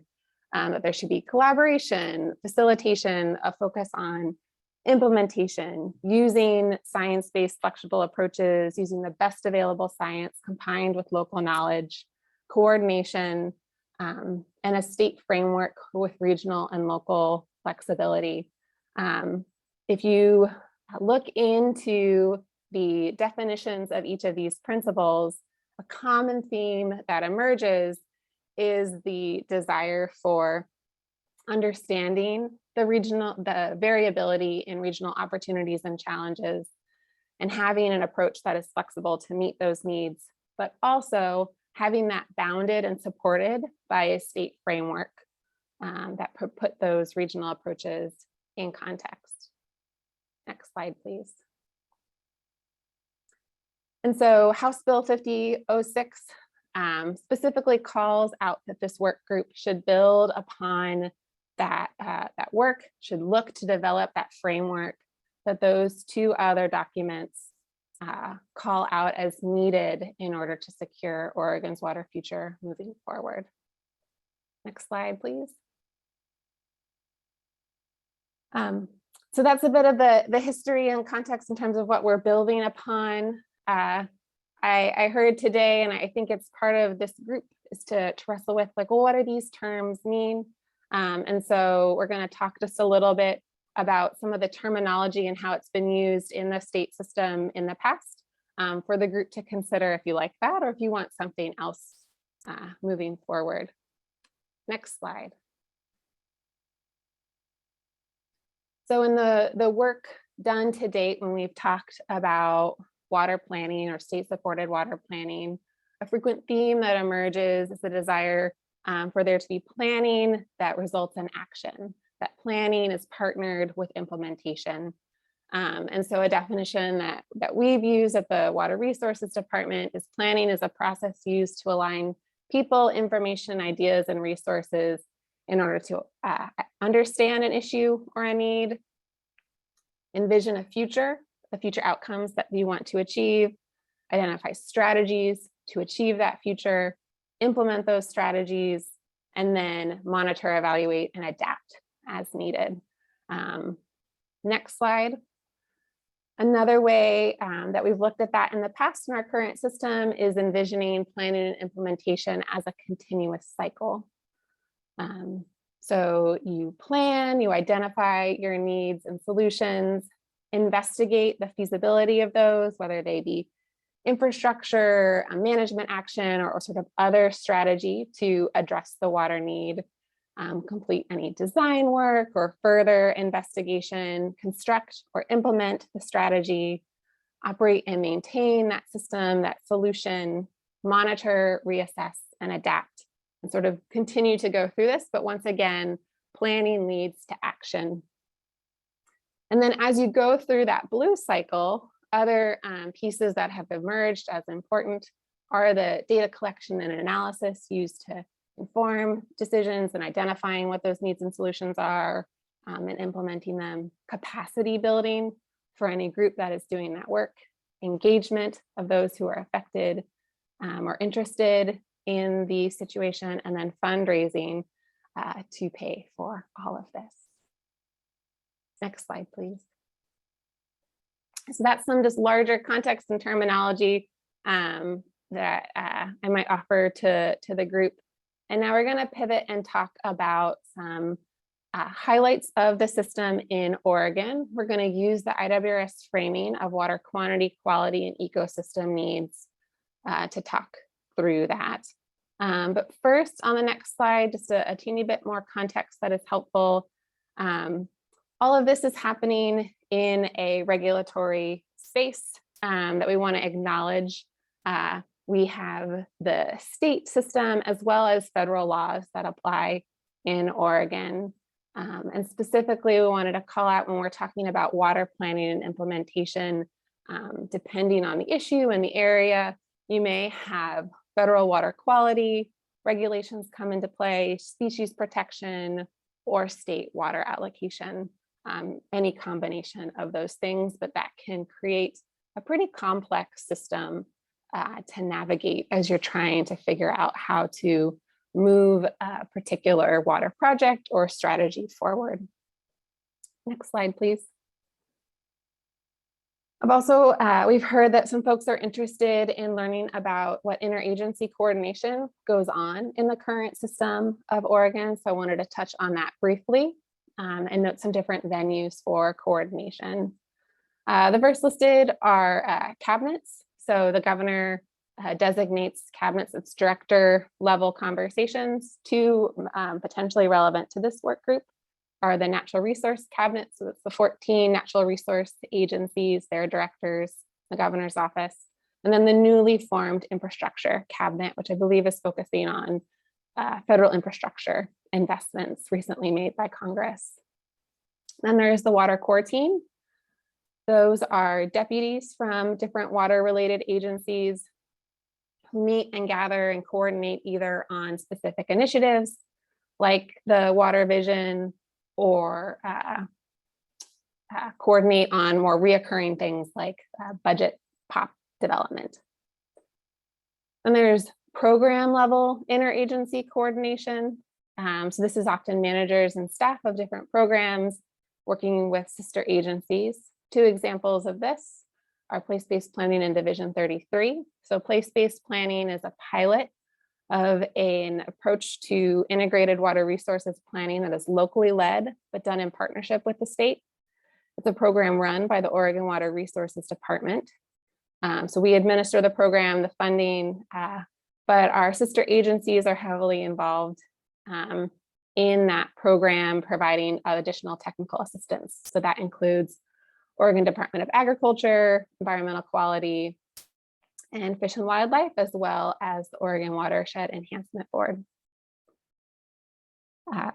Coordination can also occur across different issue areas. So on the issue area of stream monitoring, there is a team of different agency staff who work in monitoring in their agency, and they get together and coordinate. Or it can happen on other emergent issues. For example, WRD is coordinating a lot with ODA on cannabis right now. And there are regional solutions teams or centers where there is a regional solution staff person and then sometimes dedicated staff from a number of other agencies who work in helping facilitate the implementation of priority projects for a region.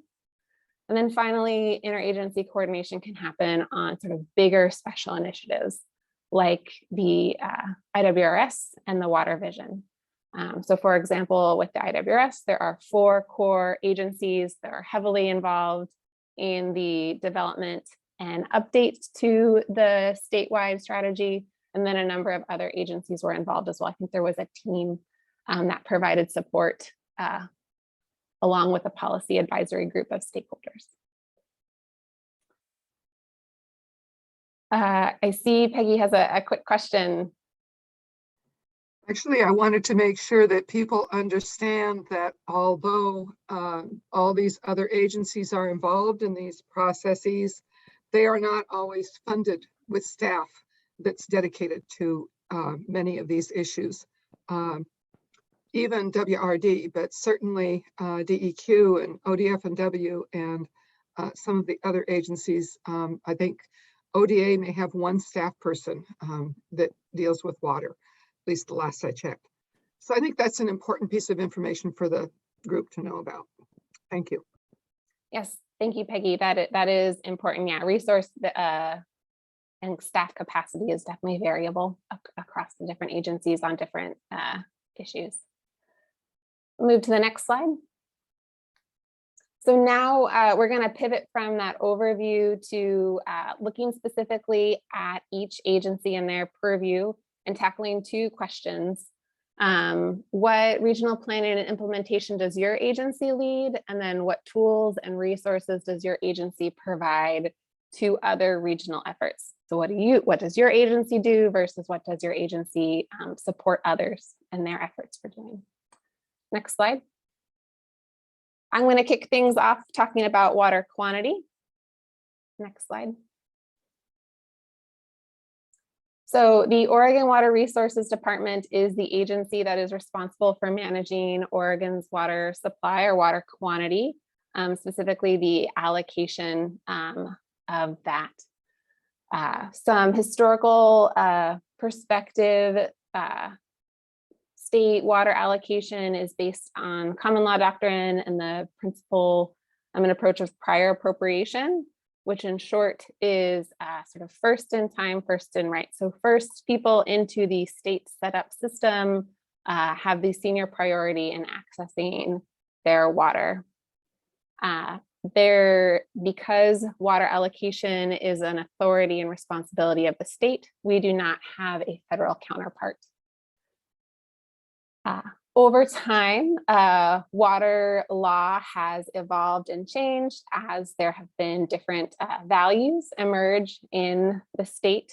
We start with the 1909 Water Code, which specifically more talked about allocating surface water. Groundwater was added in 1955.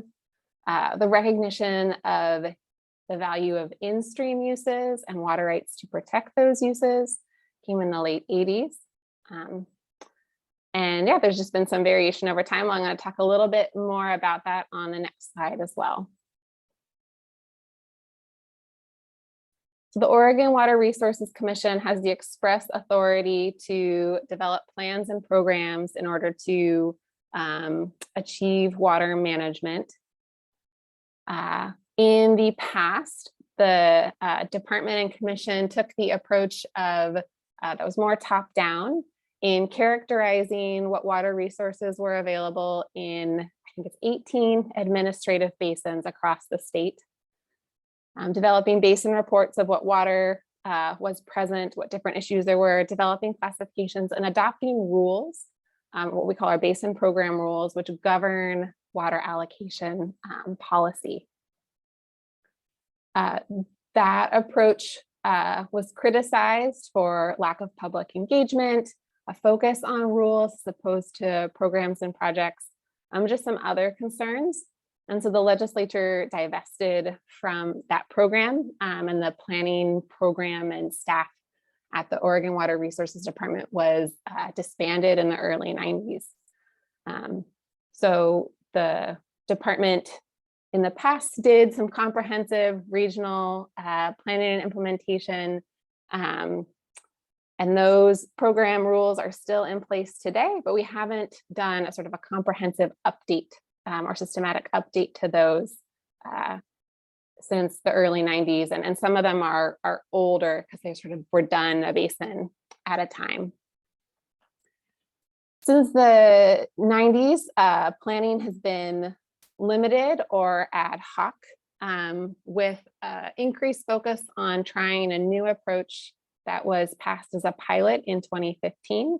And so that's piloting place-based integrated water resources planning, where planning is locally led, but done in partnership with the state, though that is only currently being piloted in 4 places in Oregon. We're going to move to the next slide, talk a little bit more about what is happening today in terms of WRD-driven regional planning and implementation. So as I mentioned, efforts currently are limited or ad hoc, and I'd say they are focused on a couple of different areas. One, areas of groundwater decline, where we need to fulfill our responsibility to sustainably manage groundwater. And so examples of that are recent groundwater studies, which will lead to like rulemaking in the Harney Basin and Walla Walla Basin. And then other areas where we've done some planning and implementation are where there's high stakeholder interest and capacity that results in the resources where we can do some focus work. Because as I mentioned, we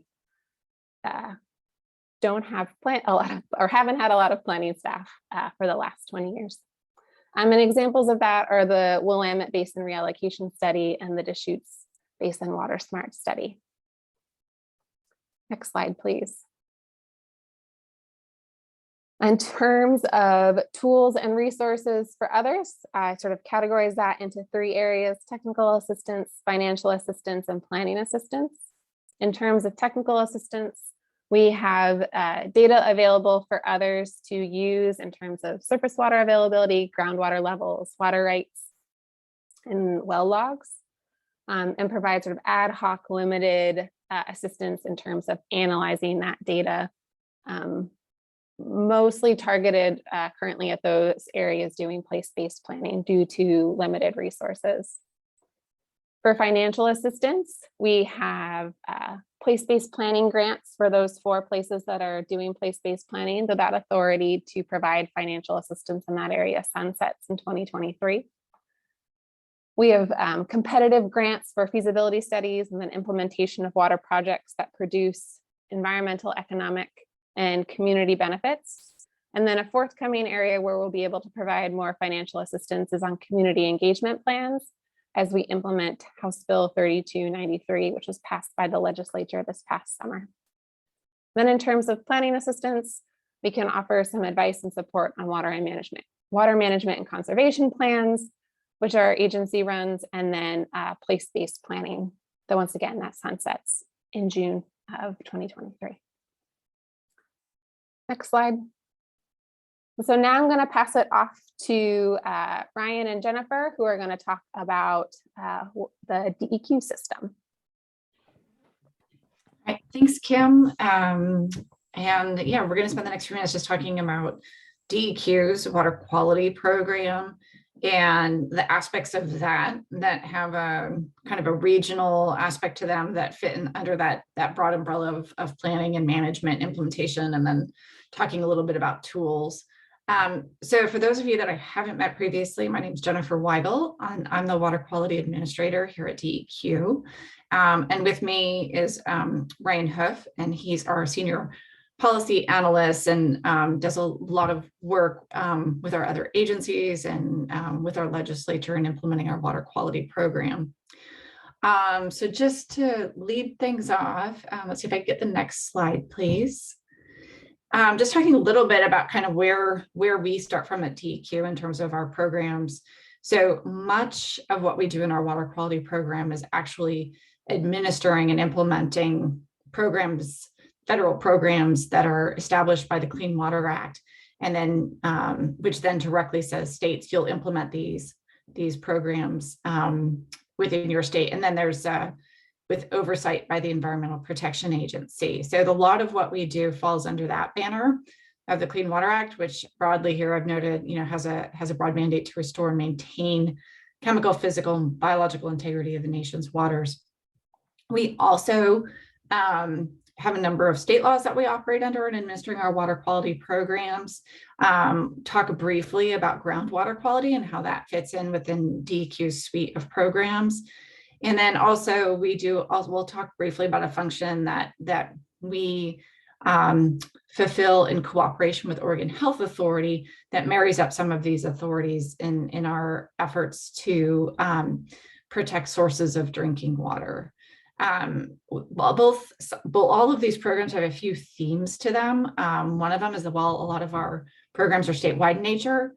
A lot of the regulations and implementation and data and information that are used are very much from the local level. So whether that's local information about water quality, local information about land uses and sources of pollutants, local information about water quality parameters and the expectations that we can expect for, say, east side streams versus west side streams or certain geologies, and also also take into account different things that we understand about how land is managed and used throughout the state, and how that then relates to setting in-stream standards, restoring those waters, and other types of implementation actions that can occur across the landscape and in waters across the state to ensure that the water quality is protected. And we're going to spend a couple of minutes just talking at a very high level about how we do that in the next few slides.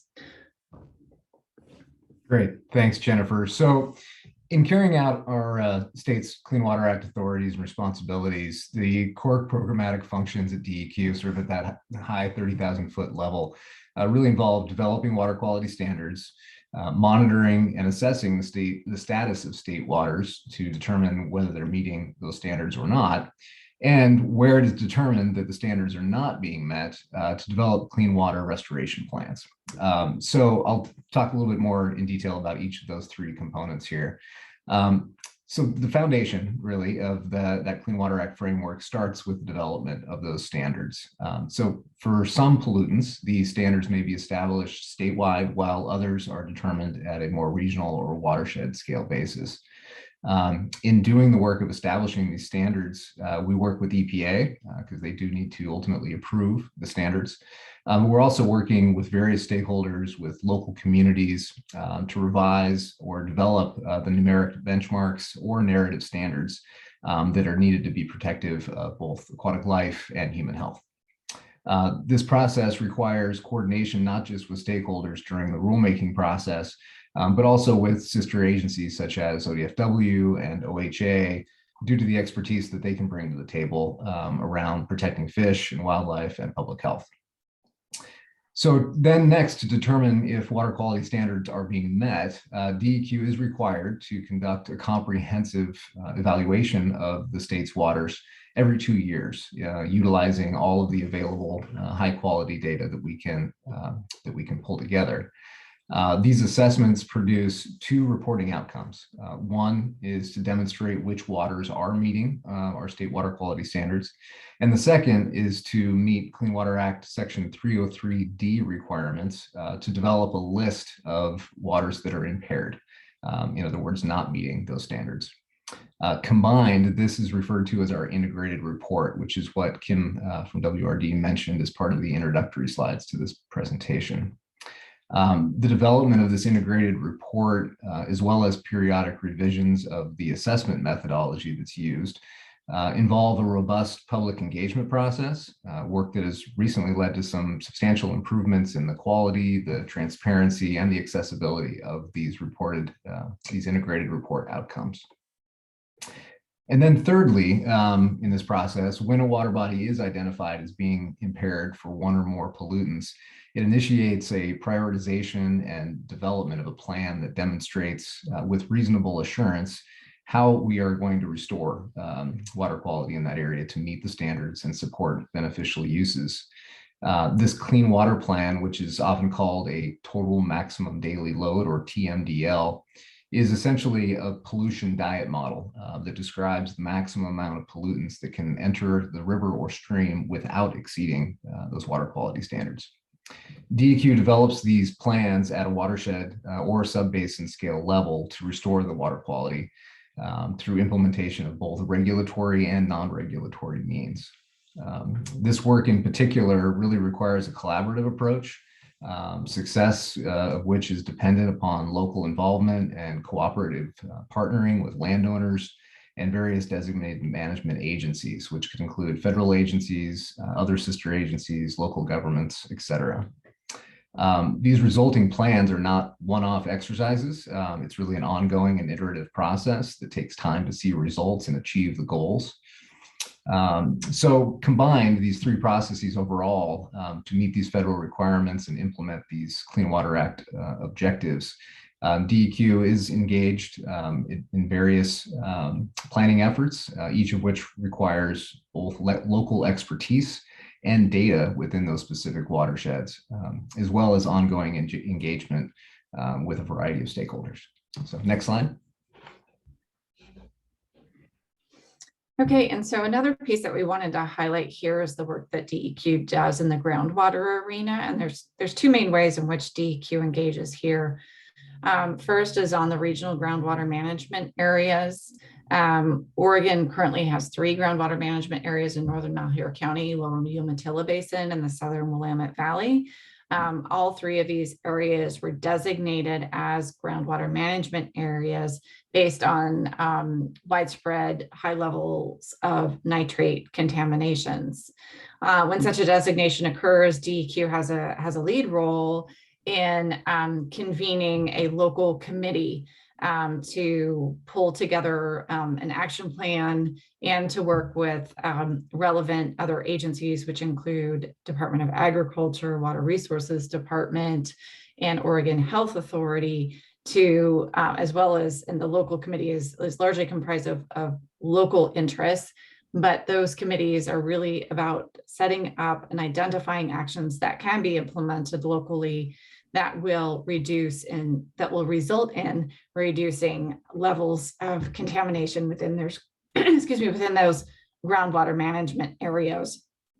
And so, like I said, there's those 3 areas around the state. They all have action plans, and DEQ is the lead agency that works with those local committees and with our partner agencies in implementing those action plans. Another role that DEQ has is in the statewide groundwater quality assessments. DEQ does from time to time go to different basins around the state and collects groundwater well data and other types of groundwater information using staff from our laboratory. That data and information is then reviewed and shared locally. So benefit to local homeowners to understand their own, for those who sign up to the program, for the program to have their wells monitored, provides them information, but it also gives DEQ the information that it can share with local agencies and other state agencies about what we're seeing in terms of potential areas of concern, types of contaminants we're seeing, and also helps us begin to present a sense of what those trends are for contaminants of concern in those areas around the state over time. So next slide, please. So another example of DEQ's work that can involve a distinctly local or regional planning element is through our activities associated with drinking water source areas.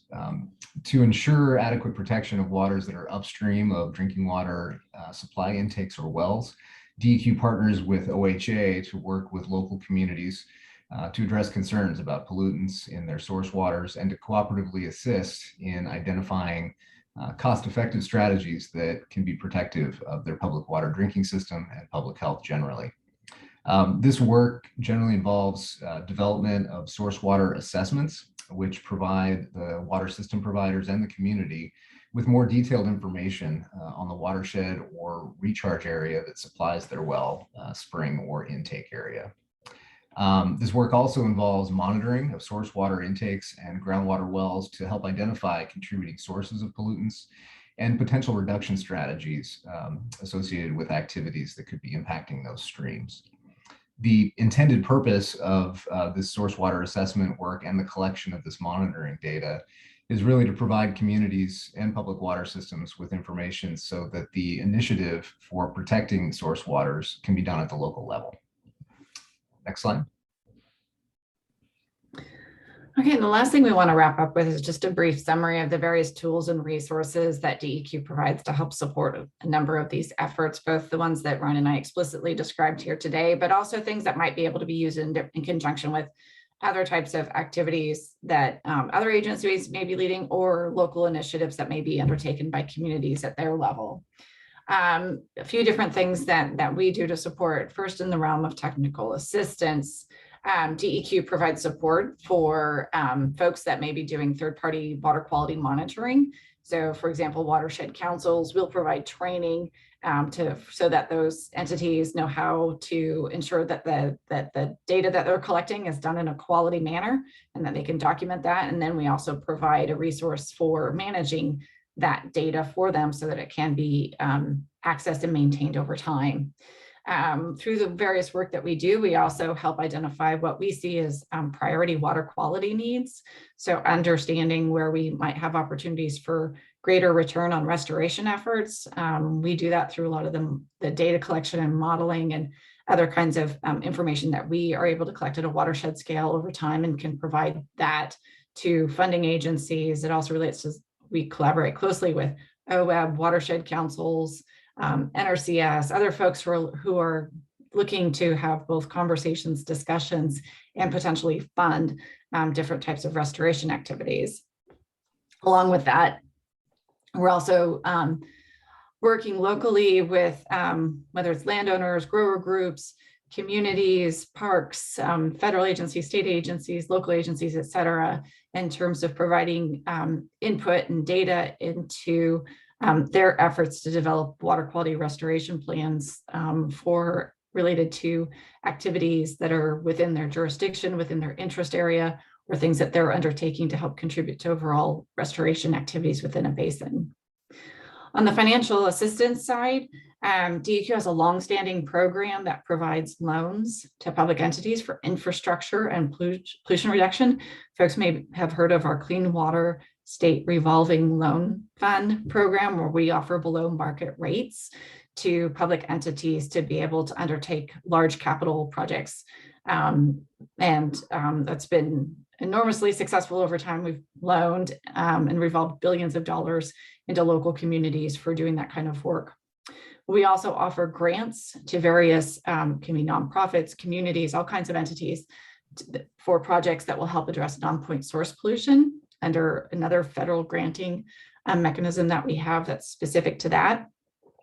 As part of the source water protection work that Ryan addressed, we also compile information that can be used by local communities and drinking water utilities about various financing options that they could be available for as they're looking for strategies to ensure protection of their sources of drinking water. So we work very closely with them to help understand their eligibilities and options around financing, not just that DEQ offers, but that may be available federally from various federal agencies or other state agencies or even other nonprofits. Lastly, just to highlight some of the partnerships and collaborations that DEQ engages in, Kim did a great job in her overview presentation of identifying some of those efforts that WRD has lead on, but that DEQ is an active participant in, such as the Integrated Water Resource Strategy, place-based planning, et cetera. There are also a number of partnerships and collaborations that DEQ engages in with our fellow sister agencies around water quality implementation, including Departments of Agriculture and Forestry, as well as Department of Fish and Wildlife, Water Resources Department, OWEB, et cetera. We also spend a considerable amount of time working with local communities, landowners, local groups, tribes, as we think about interests that we have in common around water quality, restoration efforts, and protection efforts. So that list is quite long, but there's a lot of work there that we are continuously engaged in. And so with that, we have one last slide. I think we're going to save questions till later, I think. And I think we're going to go ahead and turn it over to the next agency. Or Kim, did you want to do anything else? Just keep going. Okay. Turn it over to OHA.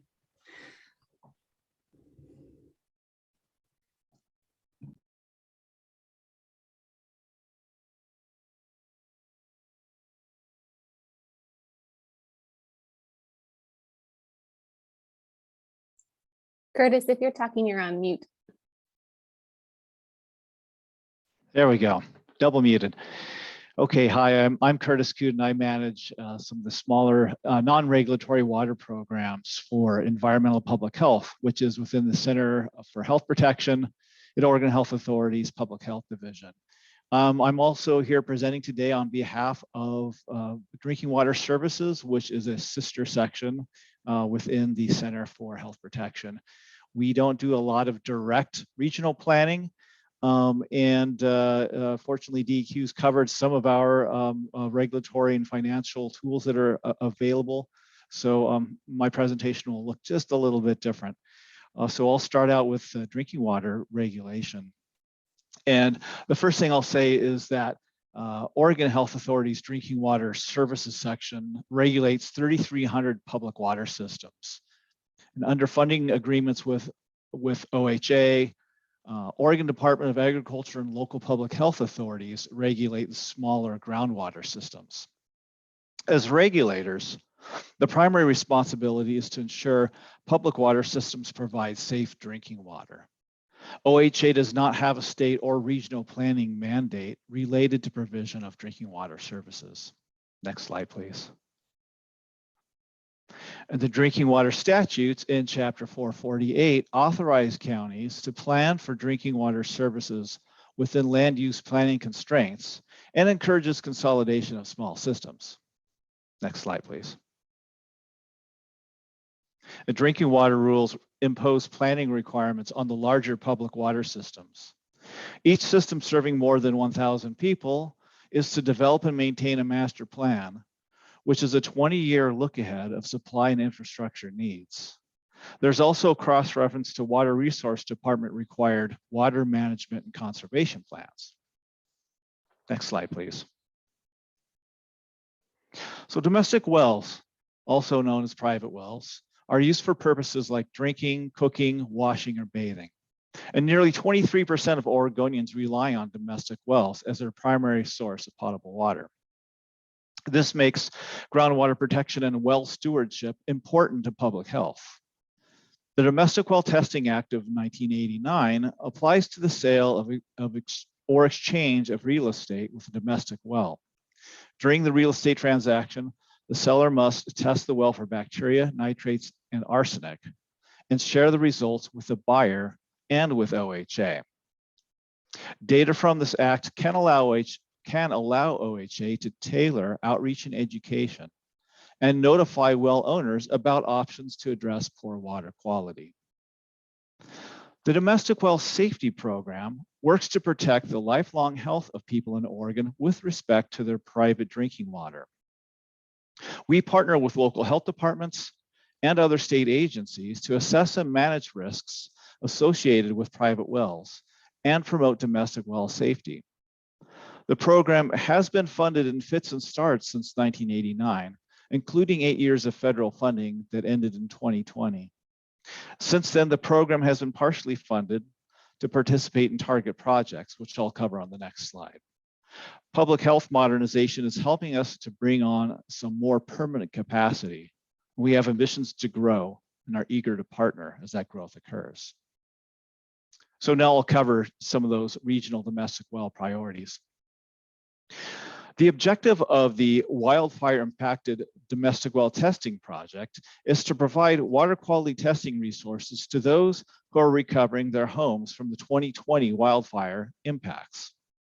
Since January of 2021, OHA has provided 202 vouchers for domestic well testing. To date, the agency has received 95 lab reports, of which 37 exceeded recommended health levels. The program is currently increasing partnerships with community-based organizations and local public health agencies for more targeted outreach to well owners still recovering their property. Drought conditions, particularly in Klamath County, are affecting domestic well water supply. Increased groundwater pumping coupled with reduced recharge can result in lower water yields from wells. The drought conditions may result in higher concentrations of drinking water contaminants. OHA is assisting Oregon State University in the study of the effectiveness of pairing domestic well owners with experts to help navigate the process of testing and treating domestic well water quality. This study is currently underway in Jackson County. High nitrate concentrations among domestic wells in the lower Umatilla Basin groundwater management area are a concern to public health.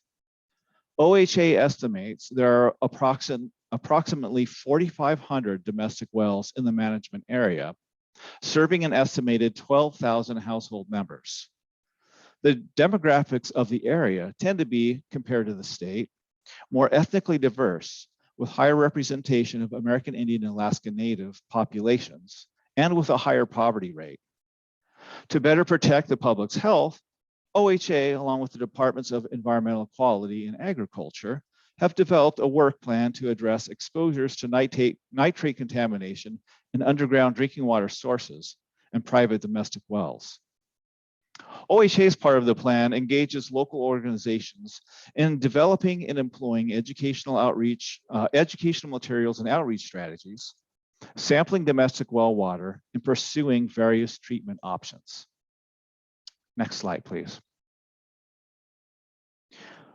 We define water insecurity as inadequate or inequitable access to clean, safe, and affordable water for drinking, food preparation, sanitation and hygiene, and spiritual and cultural uses. Preventable health outcomes of health insecurity include waterborne illness, exposure to contaminants, dehydration, malnutrition, and indirect outcomes such as emotional distress, depression, and anxiety. Key factors influencing water insecurity include climate change, social factors such as socioeconomic conditions and demographics, and physical determinants such as community design, housing quality, and geographic location. OHA is currently working to quantify the burden of water insecurity in Oregon to inform water policy. Thanks a lot, and I think we're turning it over to the next agency.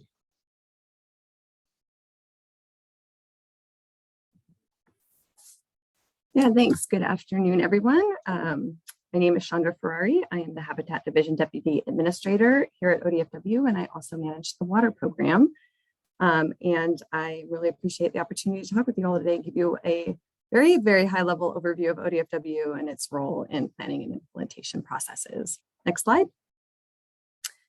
So I plan to give a brief overview of ODFW's missions and policies, just to give you a sense of what guides ODFW's work, as well as what drives our engagement in these various processes.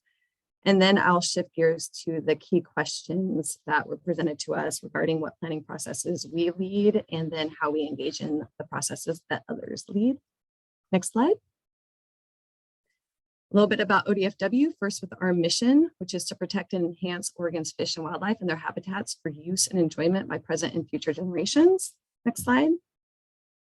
And these are our main policies that, in combination with our mission, really inform our actions, programs, and priorities. And so I will not go into these in depth, but the bullets that I've outlined below here are the main collective takeaways, which essentially are that we work to prevent and reverse declines of at-risk species.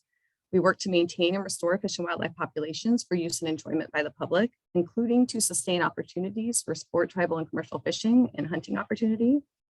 We work to incorporate information about the changing climate and ocean into our decisions and work. And we work to prioritize protection and enhancement of habitats that are currently high functioning or are expected to remain functioning into the future, considering the climate change predictions. And so, generally speaking, these are the considerations that ODFW takes to all of the processes that it engages in. Next slide.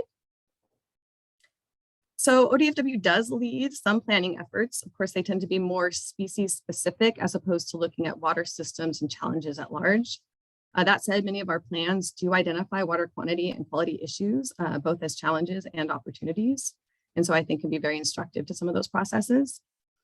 So our main planning functions come in a couple different forms. The first is fish and wildlife management plans, and these are focused on managing specific populations to achieve population goals or other metrics. So typically they have target population sizes and the specific management actions that will be taken to attempt to achieve those goals, as well as anticipated management challenges and responses.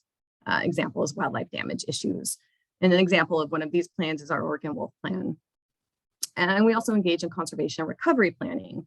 And so on some level, we have some overarching plans, such as our Oregon Conservation Strategy. And this is a blueprint for voluntary conservation in Oregon, and it provides a menu of voluntary actions and tools for Oregonians that will help address limiting factors for strategy species. So this does include actions that would address water quantity and quality issues and can also be instructive. This also includes priorities, such as conservation opportunity areas that can really help guide work in particular geographies also. And then we also have more regional plans, which are recovery and conservation plans that are also tend to be more species specific, and they tend to be geared towards being consistent with our native fish conservation policy and also with Endangered Species Act requirements. We often partner with federal fish and wildlife agencies on the development of these plans. One example of one of our more recent efforts is the South Coast Conservation and Management Plan. And this was a plan that did kind of combine our dual function of conservation and management into one spot. And it follows a similar process to some of the water planning efforts where we get stakeholders together, we talk about baseline information, we talk about where we want to go, and we talk about the different actions that might be available to get us there. So it is a guiding document. Water quantity and quality were addressed as limiting factors in this plan, and also management strategies were included there. So these are all just examples of places to go for information that might be foundational for some of the other water planning discussions that are occurring. Next slide, please. So ODFW supports or participates or engages in a lot of other planning and management efforts that are led by other entities. And these are a lot of the different ways that we do that. So number one, we have a big data and information role. We collect, synthesize, and communicate the best available information about species habitat distribution, their needs, trends, and future demands. And we communicate that information to folks who are looking for it or where we think it might be helpful, and in particular to some of the water planning groups. So this really addresses the integrated water resource strategy to understand in-stream needs. So we take that as a really core function of ours. Number two, we commit staff resources to participate in various venues, including water planning and management venues, both to offer technical input, but also input on fish and wildlife considerations and how well particular proposals or projects will advance some of our objectives. We've committed staff resources to various place-based planning efforts. We're trying to be more consistent about our engagement there. And as Peggy mentioned, capacity is an issue, and it's something that we're continually trying to address. Number three, we partner with our other natural resource agencies to provide information and priorities to inform and support their regulatory, collaborative, and grant-making processes. One example is we engage in water right permitting, and this includes the Division 33 reviews that Kim mentioned.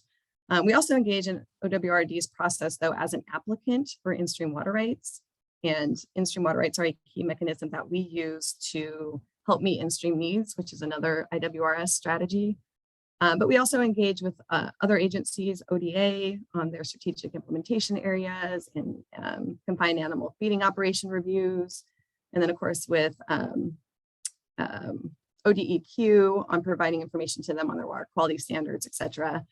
And we also play a role in the larger water planning conversations, such as integrated water resource strategy and as a member of the water core team. And then we're also a participant on various grant making committees that are run by OWRD and OWEB.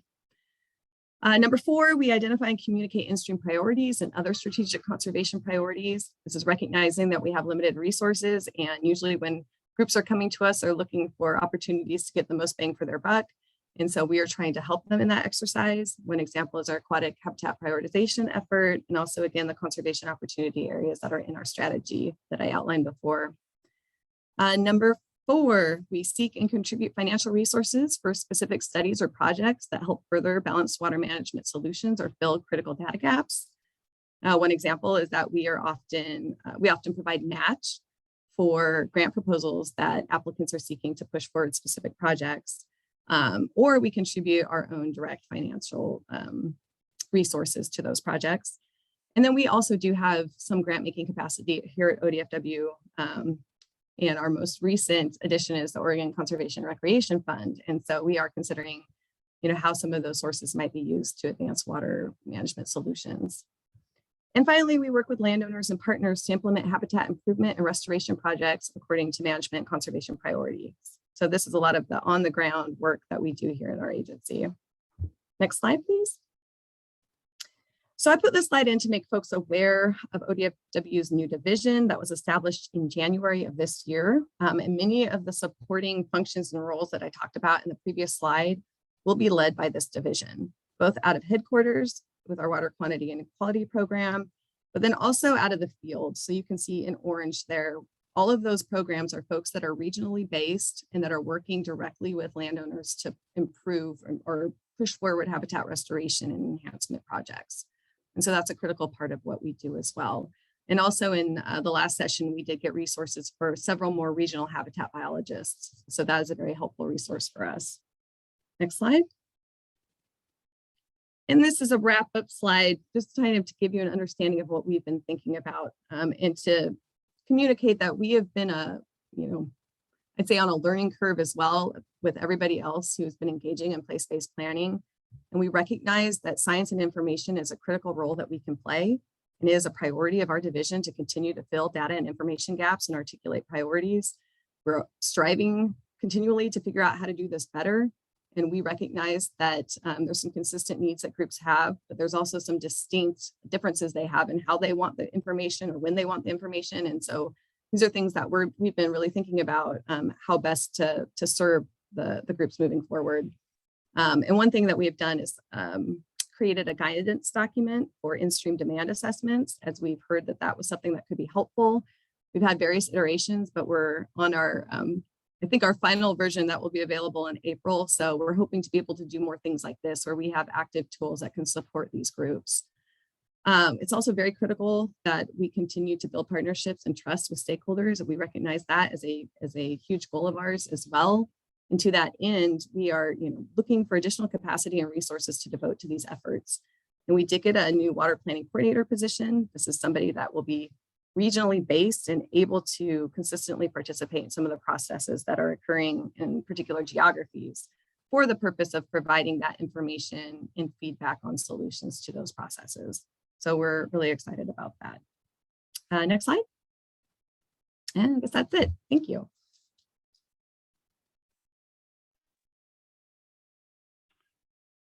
Good afternoon, everyone. My name is Eric Hartstein. I'm with the Oregon Watershed Enhancement Board, and I'm here to provide a brief overview of OEB's water-related grant programs. Next slide, please. So we have OEB's mission statement here, and really OEB is a grant-making agency. We primarily receive lottery dollars and federal salmon recovery dollars, and then grant those dollars to support salmon recovery and watershed and habitat restoration. Some of these funds also go to other state agencies to support salmon recovery, watershed restoration, and water quality work. The lottery funds that OEB receives are constitutionally appropriated to watershed and habitat restoration. And just recently, we have received general fund dollars for post-fire recovery and drought relief and resiliency grants. Our grant-making work supports state priorities. We do not independently establish our own priorities. We fund watershed restoration needs that are identified by other state and federal agencies, tribes, and local partners. Projects and associated planning that we fund connect with ecosystem restoration, water supply, and water quality. Next slide, please.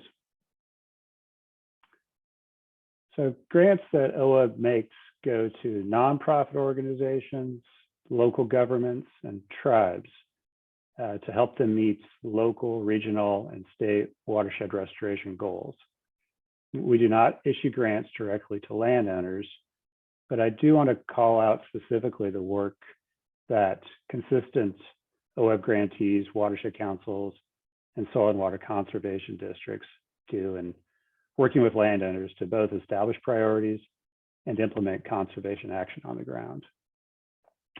As part of our work as a grant making and grant administration agency, we build and operate grant programs, conduct rigorous review processes that incorporate agency and tribal feedback, and monitor and evaluate the effectiveness of the projects that we support. Next slide, please. So OEB's main grant program is called Open Solicitation, which is a responsive program offered twice per year.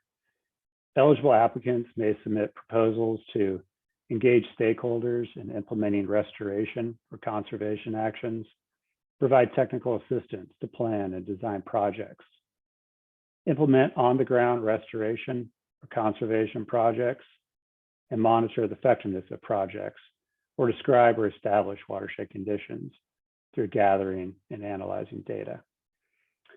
The Open Solicitation Grant Program has a broad ridgetop to ridgetop focus, but the majority of proposals submitted really do have an aquatic component, ranging from in-stream habitat and fish passage to riparian plantings for habitat and water quality, to piping projects that reduce runoff in order to improve water quality.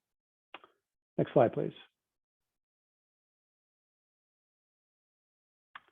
Another key OEB grant program is the Focused Investment Partnership Program, or you may hear it referred to as FIP. FIP program operates at a landscape scale over multiple years, providing funding to implement stakeholder engagement, technical assistance, restoration, and monitoring activities over a specific geography. These initiatives address a board-identified priority of significance to the state, achieve clear and measurable ecological outcomes, use integrated and results-oriented approaches as identified through a strategic action plan, and are implemented by high-performing partnerships. Next slide, please. So like the Open Solicitation Program, FIP is also ridgetop to ridgetop, but the OWEB board has adopted FIT priorities based on priorities from other agencies like ODFW, DEQ, and ODF that are related to water. So these include the closed lakes, basin, wetlands habitat, coho habitat and populations along the Oregon coast, aquatic habitat for native fish species, and coastal estuaries in Oregon. OWEB is currently in a FIP solicitation, and in July, the OWEB board will be considering several proposals submitted by partnerships that address these water-focused FIP priorities. Next slide, please. After a pause due to the downturn in lottery revenue associated with COVID, OWEB is now restarting our water acquisitions grant program that supports the planning and implementation of the acquisition of an interest in water from a willing seller across the state. Over $5 million have been awarded in this program since OWEB's inception. And since 2016, we have funded 15 projects totaling nearly $2 million. Recently, OWEB updated our water acquisition criteria to include contractually protected in-stream flows, which provides opportunities for other types of actions in addition to permanent transfers that can result in water in-stream, such as minimum flow agreements. Should also note that in the 2022 legislative session, OWEB received a $10 million general fund appropriation for the water acquisitions grant program. Next slide, please.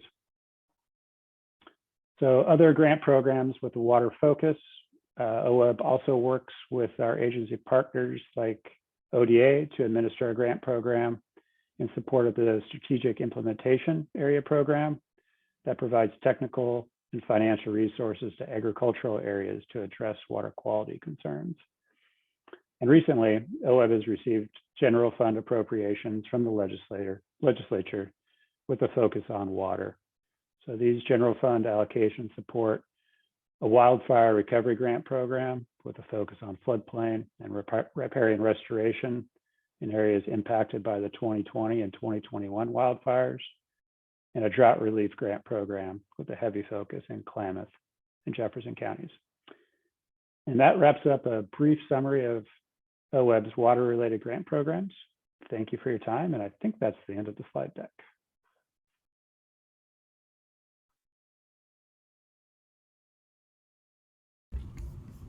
Is that right, Kim? Okay. All right, so thank you to the agency staff folks who pulled these presentations together and provided, tried to do their best to provide a high-level overview. There's a lot of detail in all that work, the program work, the project work, the resourcing work, so I'm sure there's no shortage of questions and more details we could explore. But let's just kind of kick it off. Let's open it up to work group members. What questions are emerging for you in those presentations and or observations? And I'm going to just open actually with one that was put into the chat from Tiffany, who had to leave a little early. But her question was, in the future, I'd love for agencies to share what multiple and different barriers they face when serving people and projects around the state and identify opportunities. So we'll put a pin in that, maybe a little bit of a parking lot for some follow-up for some of the agencies to think about and maybe have some more information to share next time. That's kind of a bigger question that we might ask you to think about. There was a question about ODA presenting and participating today. And we can certainly invite them into a conversation, even invite them to present if that's a suggestion, Marianne. Yeah, looks like a yes. Okay, thank you. JR.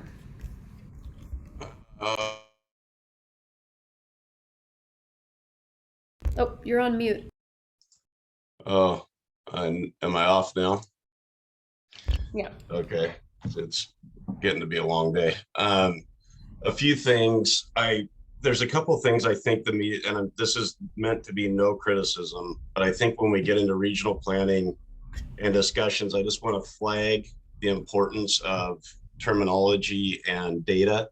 And to Curtis's presentation, which is a great example of how something that an agency could feel like is benign potentially has grave repercussions to a basin as we engage. And the estimate of 4,500 wells in the groundwater management area of the Umatilla Basin. The question that I have is there an integrated data set that identifies in the state what the depth of wells are they in alluvial or confined, the well construction, and is that data set a shared integrated data set across the state? And I can answer the question for you. The answer is no. But that's, again, the importance of something like that, because for a lot of people on this call, you would see 4,500 wells and you would think there's 4,500 families in harm's way. The Lubwama is an alluvial aquifer. It's unconfined, and there's a significant number of wells that are cased and sealed through that unconfined layer into the confined deep aquifer that is a clean drinking water source. So what I'm getting at is the importance of terminology, data sets, integration, and how we use it is a key component to trust, which is a key component to regional planning and regional implementation. If we don't have trust, we won't move forward with the agencies or with our local policymakers or our state policymakers. And then the second question I have is, we saw, presentations of all these entities, but where do they see gaps? I would really like to see the agencies show us where they see gaps and how we integrate. The goal of the integrated water resources strategy was integration. And I see these swimming lanes still of these agencies and not a lot of cross-discipline or cross-integration. And the biggest we have pushed on as a basin is an integrated peer-reviewed data set that we can all rely on to make decisions. And that's one thing I will flag at the state is I don't think we've made very, very much progress on integrating data and peer reviewing data sets across the board so that we all understand where we're starting from. That to me is the cornerstone of a successful plan, is trusted data. So I don't think they're questions, they're just statements as we move forward that we've dealt with locally that I think the state's going to deal with under a statewide regional planning discussion as well. So thanks. Thanks, JR. Kimberly.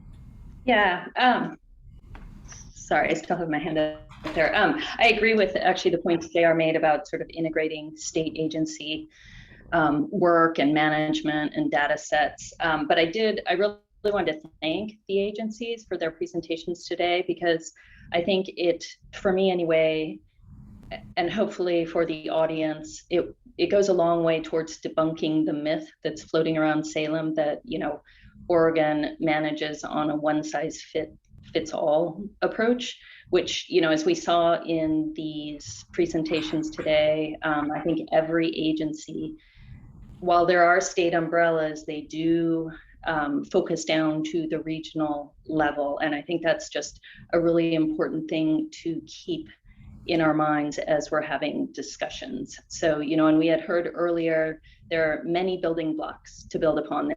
There's the integrated water resources strategy, there's the basin plans, there's, all the planning efforts that the other agencies put forward in these presentations. And I think, they serve as a really good building block to build upon, as opposed to, starting at ground zero. So I just wanted to thank the agencies for providing. All right, Marianne and then Dan.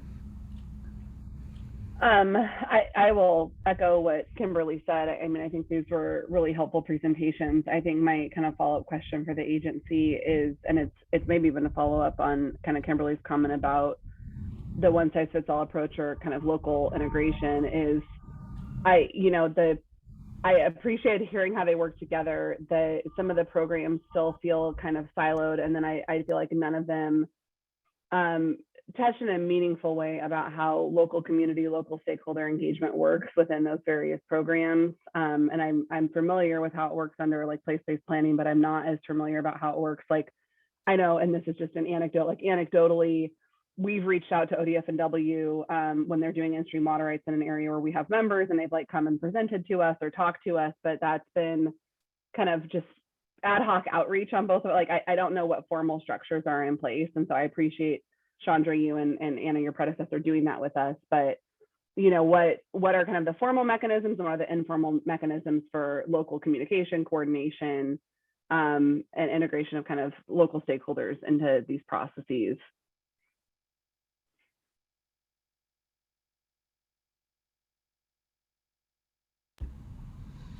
All right, so I know there's probably some questions you might want to answer, agency folks. I also am capturing these as questions that we might want to do kind of a more robust follow-up to. So Chandra, if you do want to offer a quick response, I see you took yourself off mute. But now I just wasn't sure if we were doing that now or if we would prefer to have the agencies collectively, meet and have a response later. I'm not sure what format. I think let's hear what the group is, what are the questions from the group and some of the observations. We'll get those out on the table for today, and then we'll make sure to do some follow-up, organizing and follow-up, if that's all right. So let's go to Dan and then Peggy and then Oriana. Yeah, just real quickly, it's more sort of a historical comment, and I think particularly for those who haven't been in this arena for as long as some of us, so I was on the Water Resource Commission leading up to the first iteration of the Integrated Water Resource Strategy. And prior to that time, basically 2 terms before, I think it is important to realize that planning was not, you could not say the word planning. It was sort of referred to as the P word at the commission. I mean, there was, for whatever reason, there was a great deal of reluctance to have anything that resembled a statewide water plan. So I think that's just kind of important to realize that, the whole concept really sort of came out of the IWRS and really only goes back to 2012. So that's, again, I think a lot has happened since 2012, but prior to that, there was, for various reasons, almost a total reluctance to even use the word. So I think that's one thing. And the second, and it's sort of might be inviting comment, is in it reflecting the JR's point maybe about the integrated part, is just, again, a realization that Oregon is a very siloed structure when it comes to natural resource agencies, in terms of having, Water Resource Department is quantity, DEQ is, EQC is quality, OHA is, it's very, very siloed, and that's been that way for a long time. So I think it is a little difficult to get to break down some of those silos, and it takes some time, but I think that's just another sort of historical element that we need to have in mind as we go forward with this kind of work. That's basically it. Great. Peggy, Oriana, and then any work group members that haven't had a chance to speak yet, feel free to get in the queue. Thank you. So I just wanted to follow up with JR's comment that he was asking that the agencies come back to perhaps provide some gap information.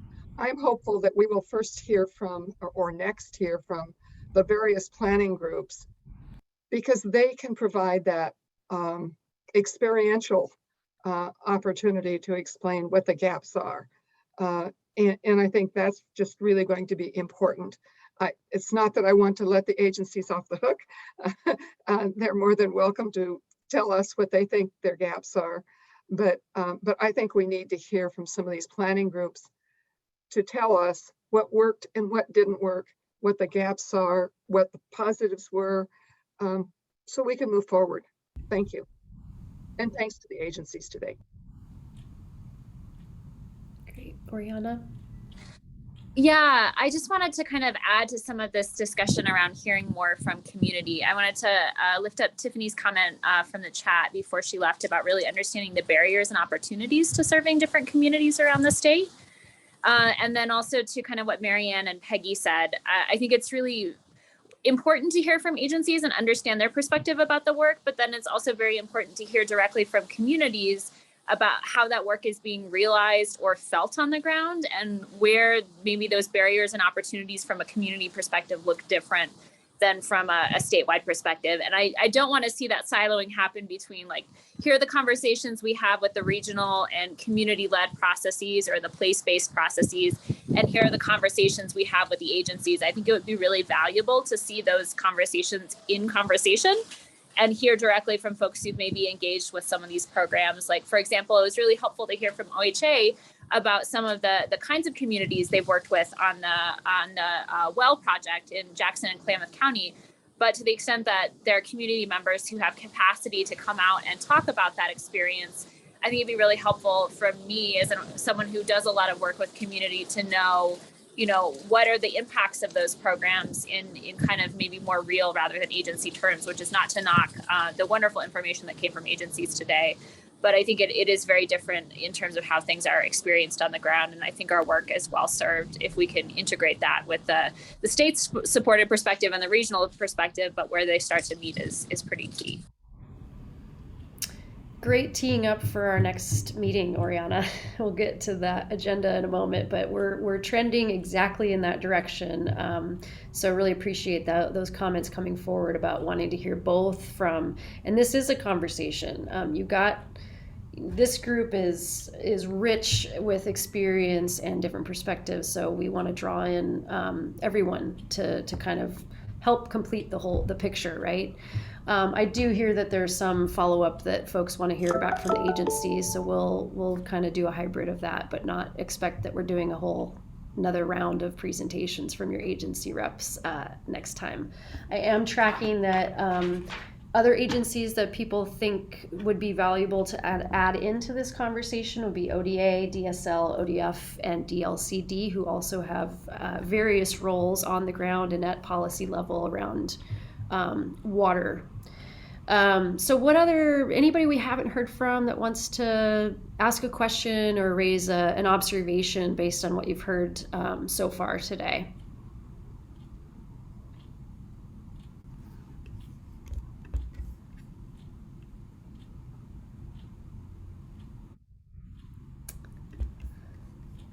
Okay, so I do want to again just appreciate those who pulled the presentations together. Kim, I know you did a heavy lift with coordinating all that as well, so thanks for doing that on behalf of the group.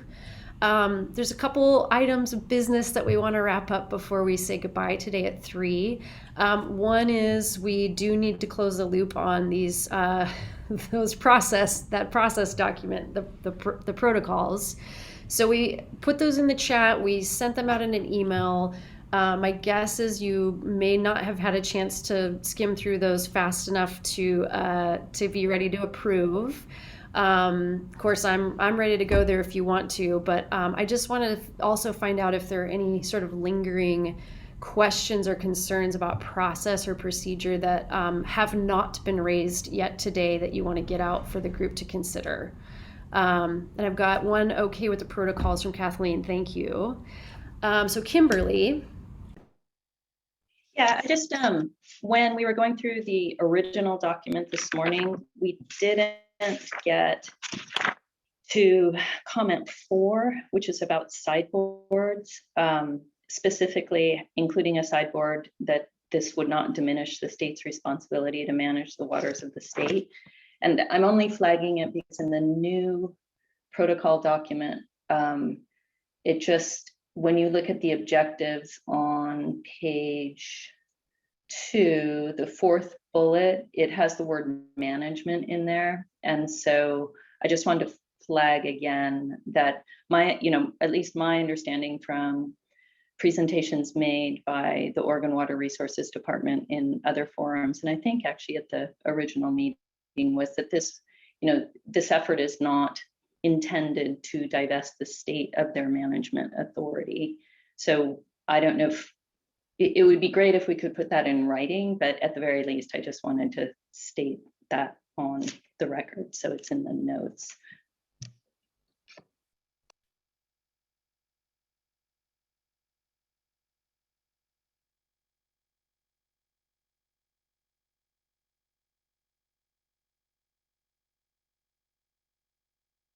gosh, after 2 years, I still can't figure out how to. We did hear a little bit about that at the last meeting of you know, this is not a space that you're being asked to examine and make changes to Western water law or the likes. So I think that's a shared understanding. If it's not, let's hear from folks if you have a different opinion about that. Okay. All right, so a few of you at least are ready to say, these look good to go, let's move on. Is anyone else ready to say that, or do folks feel like you need more time to review these? And either answer is okay. Just want to check. I don't want to linger if we don't need to, but we'll give more time and we can come back and approve these next time if we need to. So anyone ready to say okay? Anyone need more time?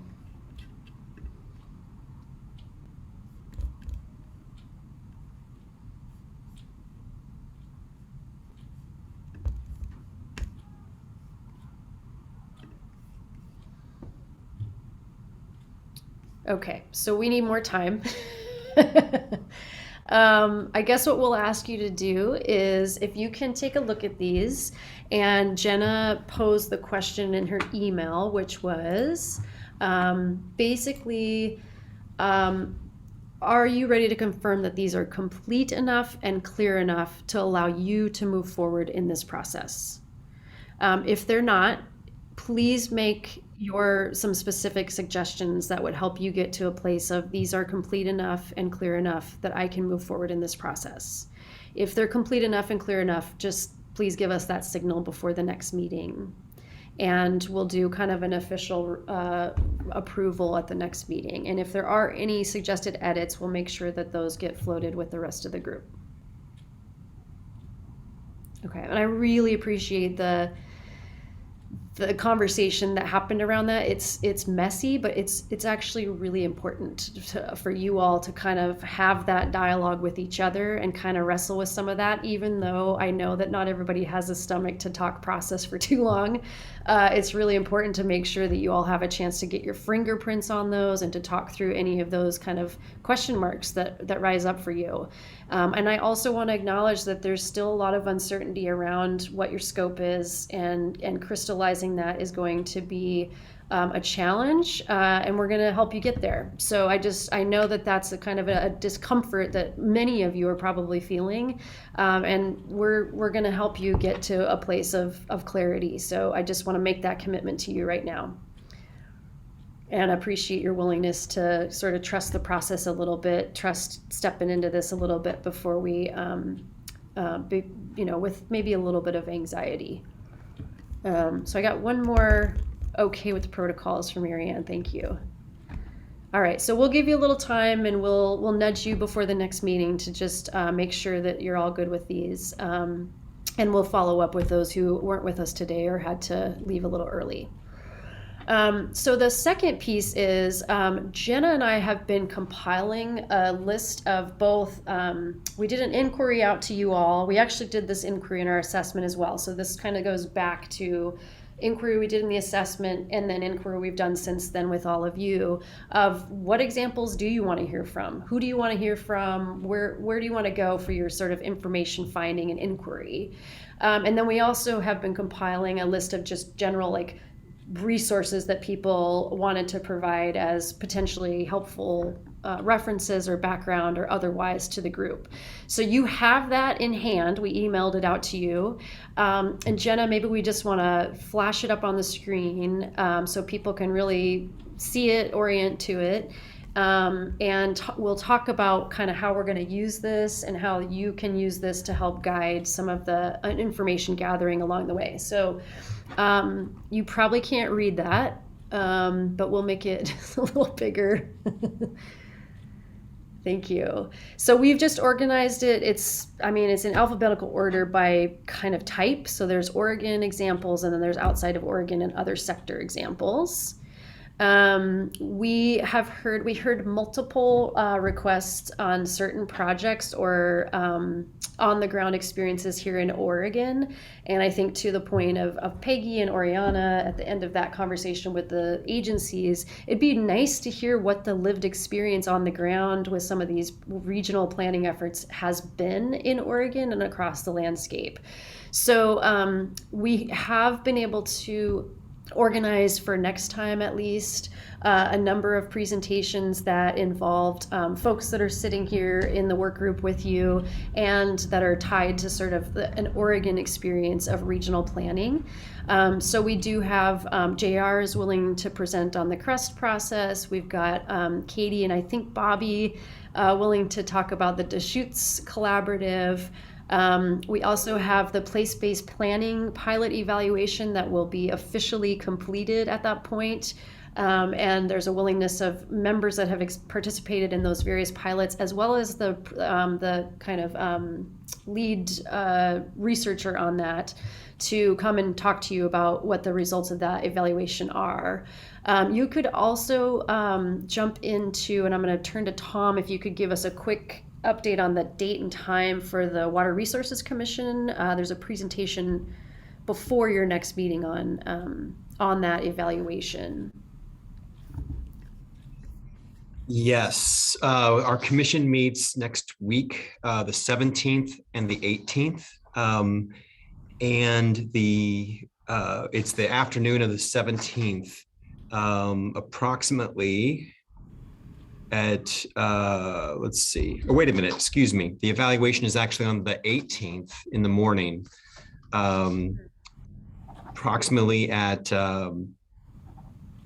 probably 10:45, a little before 11 o'clock, based on the way our agenda is set up.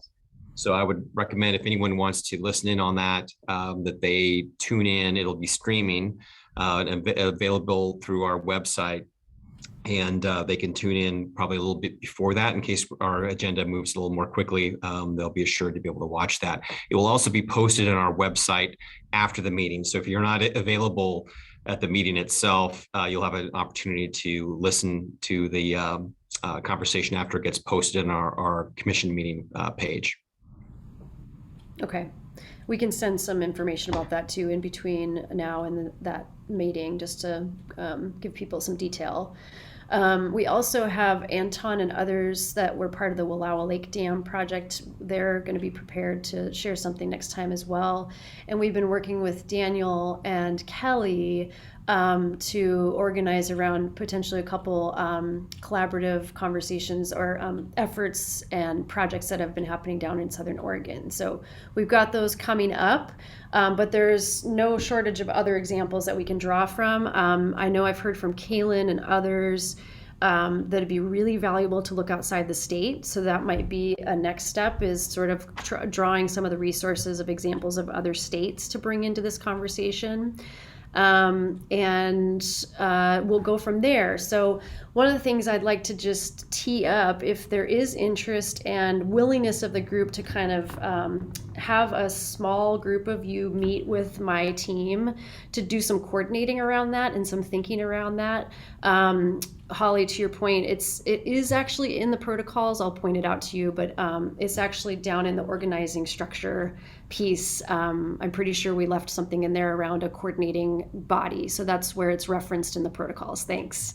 So I know Oriana was willing and interested to serve on that. Is anyone else willing and interested to serve on that? And I just want to be clear, this is not a substance driving group. It's not a decision-making group. It's not a steering body. It's really a coordinating group that's going to do a little extra lift on behalf of all of you to just kind of get things going and try to help us help you like coordinate around what's most important for focus of the effort. So Kimberly is willing to sign up for that too, and Holly as well, and Margaret. So I've got 4 people. That's great. If anyone else just is dying to join that, let's get you in. And if you think about it and want to get back to me later, that's fine too. But for now, we'll recruit the 4 of you to just have some conversation about how do we sift through this and get this organized in a way that's helpful to the group. And that will be further guided and directed by you all, the work group, as we go, but just as a way to kind of have some work happening in between the sessions to get things rolling. April, go ahead.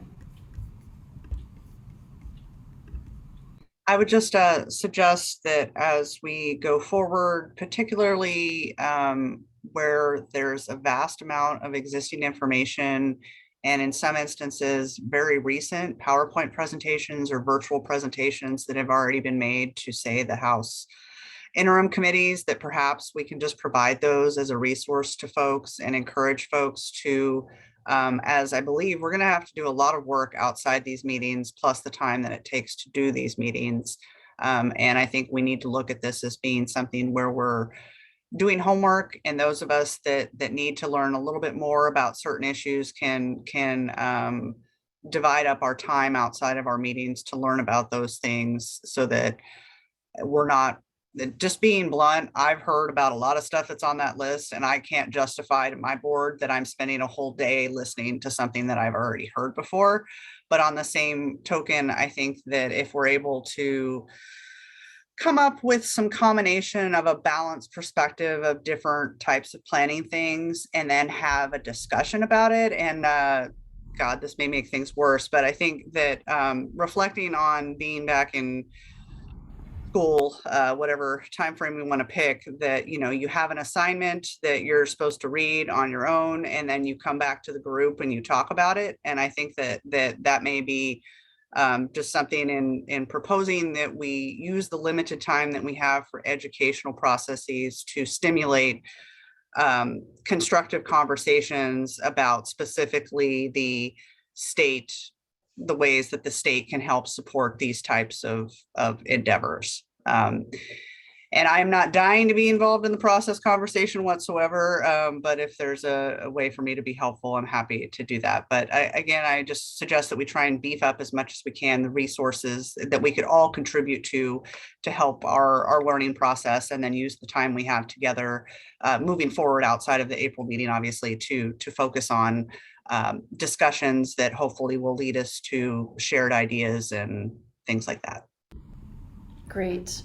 Yeah, and I think it's worth us asking this question, and we may not have time to get a full list, but we have sort of like, what are the questions that you want to explore with some of these examples? So for next time, we're going to be looking at some kind of regional planning efforts that have happened on the ground in Oregon.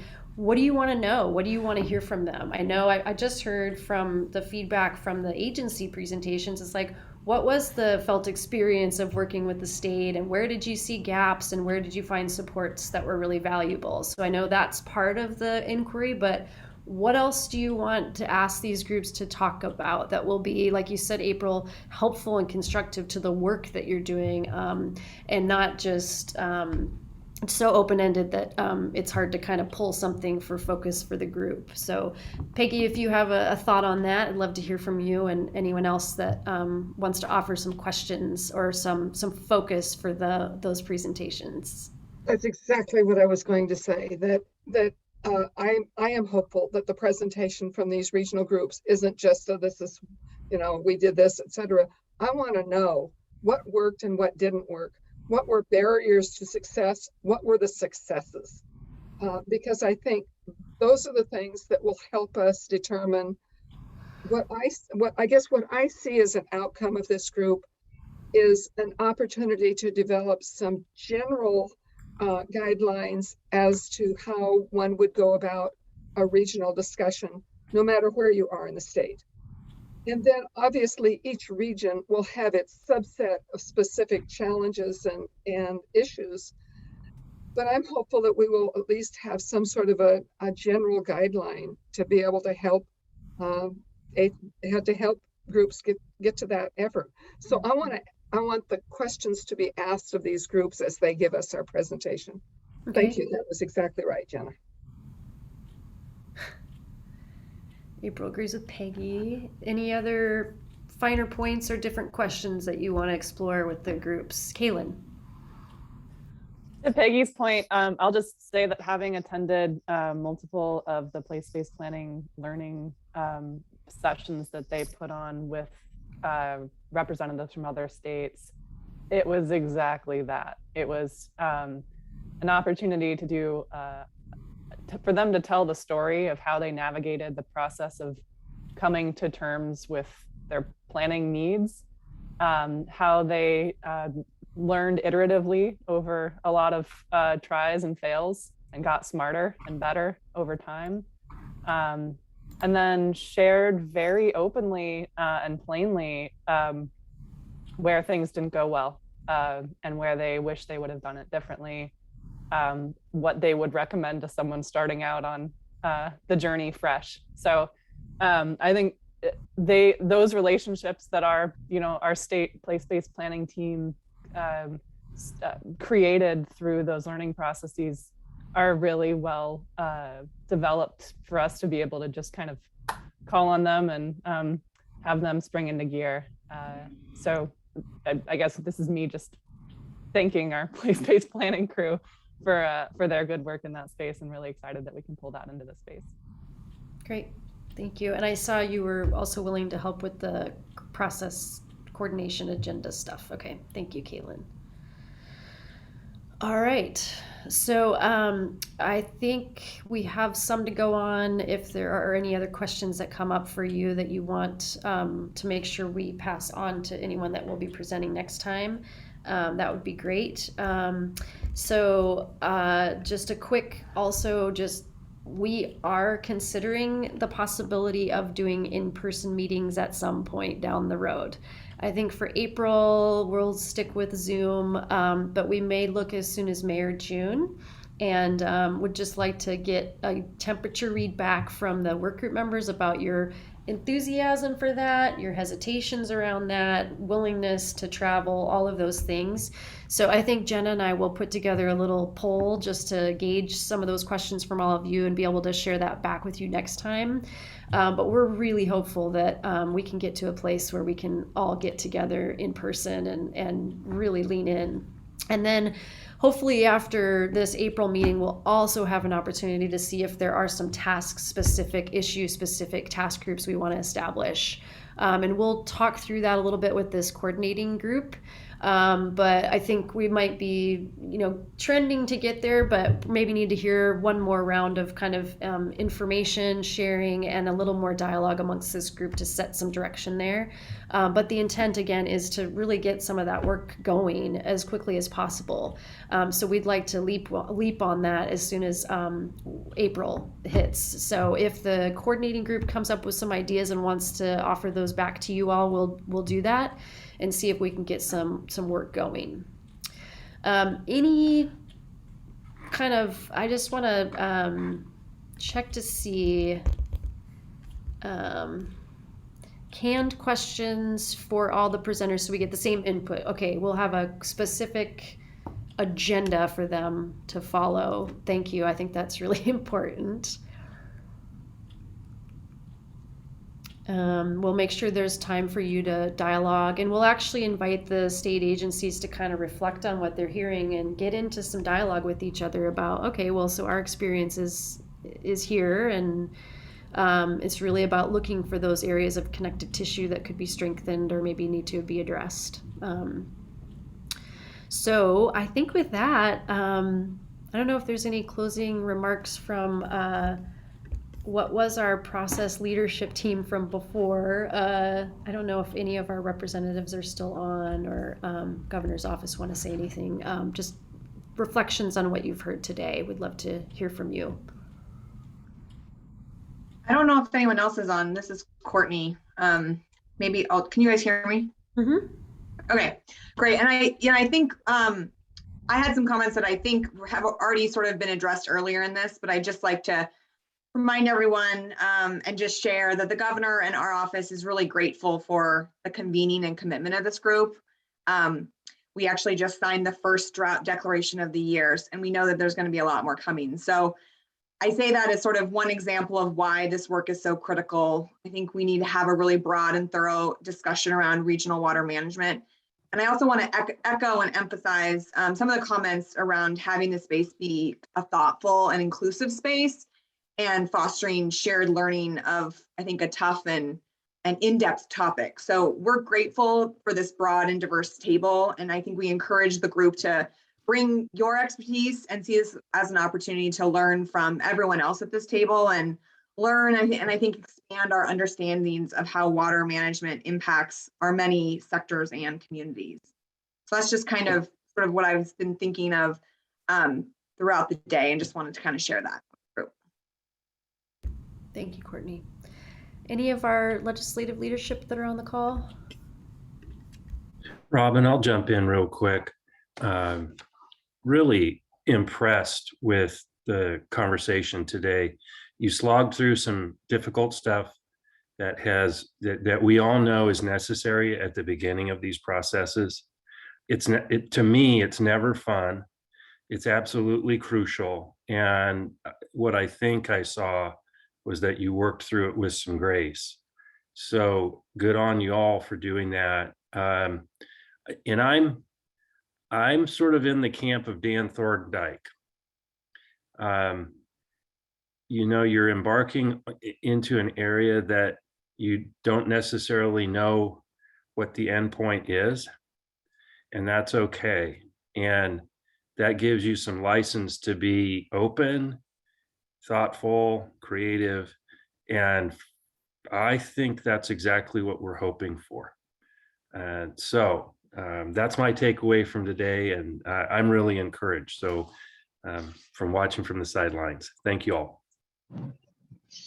I'll keep this very short. I just wanted you to know that I really was here and awake during this whole 4 hours of presentation. So thank you all for all this effort you're putting into it. And I sense the desire to step up and do even more. I mean, you heard April's challenge there. We're doing homework assignments now, so yay. But thank you all. I think we're on the right track. I do agree this is it is painful to get started. And one thing I wanted to do initially was start out with, what are the essential questions we want to ask? What do we want to know? And I think you're getting there too. And I certainly don't know. I just recognize that we had a whole bunch of experts here, and we're getting to know each other better. And so thank you again for what you're doing and your commitment to this work. It's so critical. Hey, Robin, Mark here. Transition to my phone, so I'll stay off video picking up my son. Just echo what Representative Helm and Representative Reardon said. Thank you guys for your time. My big takeaways is Robin stated several times, moving the ownership of the product and the process to this group. That's very important to me. I trust and have a lot of value for everyone that's at that table, and allowing them to make the decisions on how we get there and what we get to, making sure we stay within the budget note is important. What we put down as the beginning, sideboards are probably still there, does not conflict with water law, but what the product is actually going to be decided by all of you. And that process, system, and design to get to that product is also going to be controlled by you guys. So that's where my faith is. My faith is in the people sitting around this table to make good decisions on what the state needs to do for regional planning and process. So thank you for volunteering. All right, thank you. Tom, anything you want to offer at this point? No, I think everyone has added some really good closing comments, and I just want to reiterate how much I appreciate everyone's time today and their thoughtfulness. Look forward to working more with everyone. Great. All right. Well, we'll follow up with the coordinating volunteer group. We'll follow up with you to get things rolling on a conversation there. Bob had to go, said he's happy to be working with everyone. And Peggy was just asking one more about, I hope our workgroup members can share if they were not involved and if they felt left out or didn't need to be a part of. So sort of that question of who was there and who wasn't there would be an important question to do some inquiry around. So we'll shore up those presentations for next time, and then we'll get some more direction and more momentum going with all of you on April 5th, which is our next meeting over Zoom, 11 to 3. Similar format, except we won't slog through process and procedures for quite as long. And do appreciate everyone's pretty sharp focus today, and good thinking and goodwill that you've put toward each other in this conversation so far. So appreciate that. And we'll wish you a good rest of your day. Thanks all.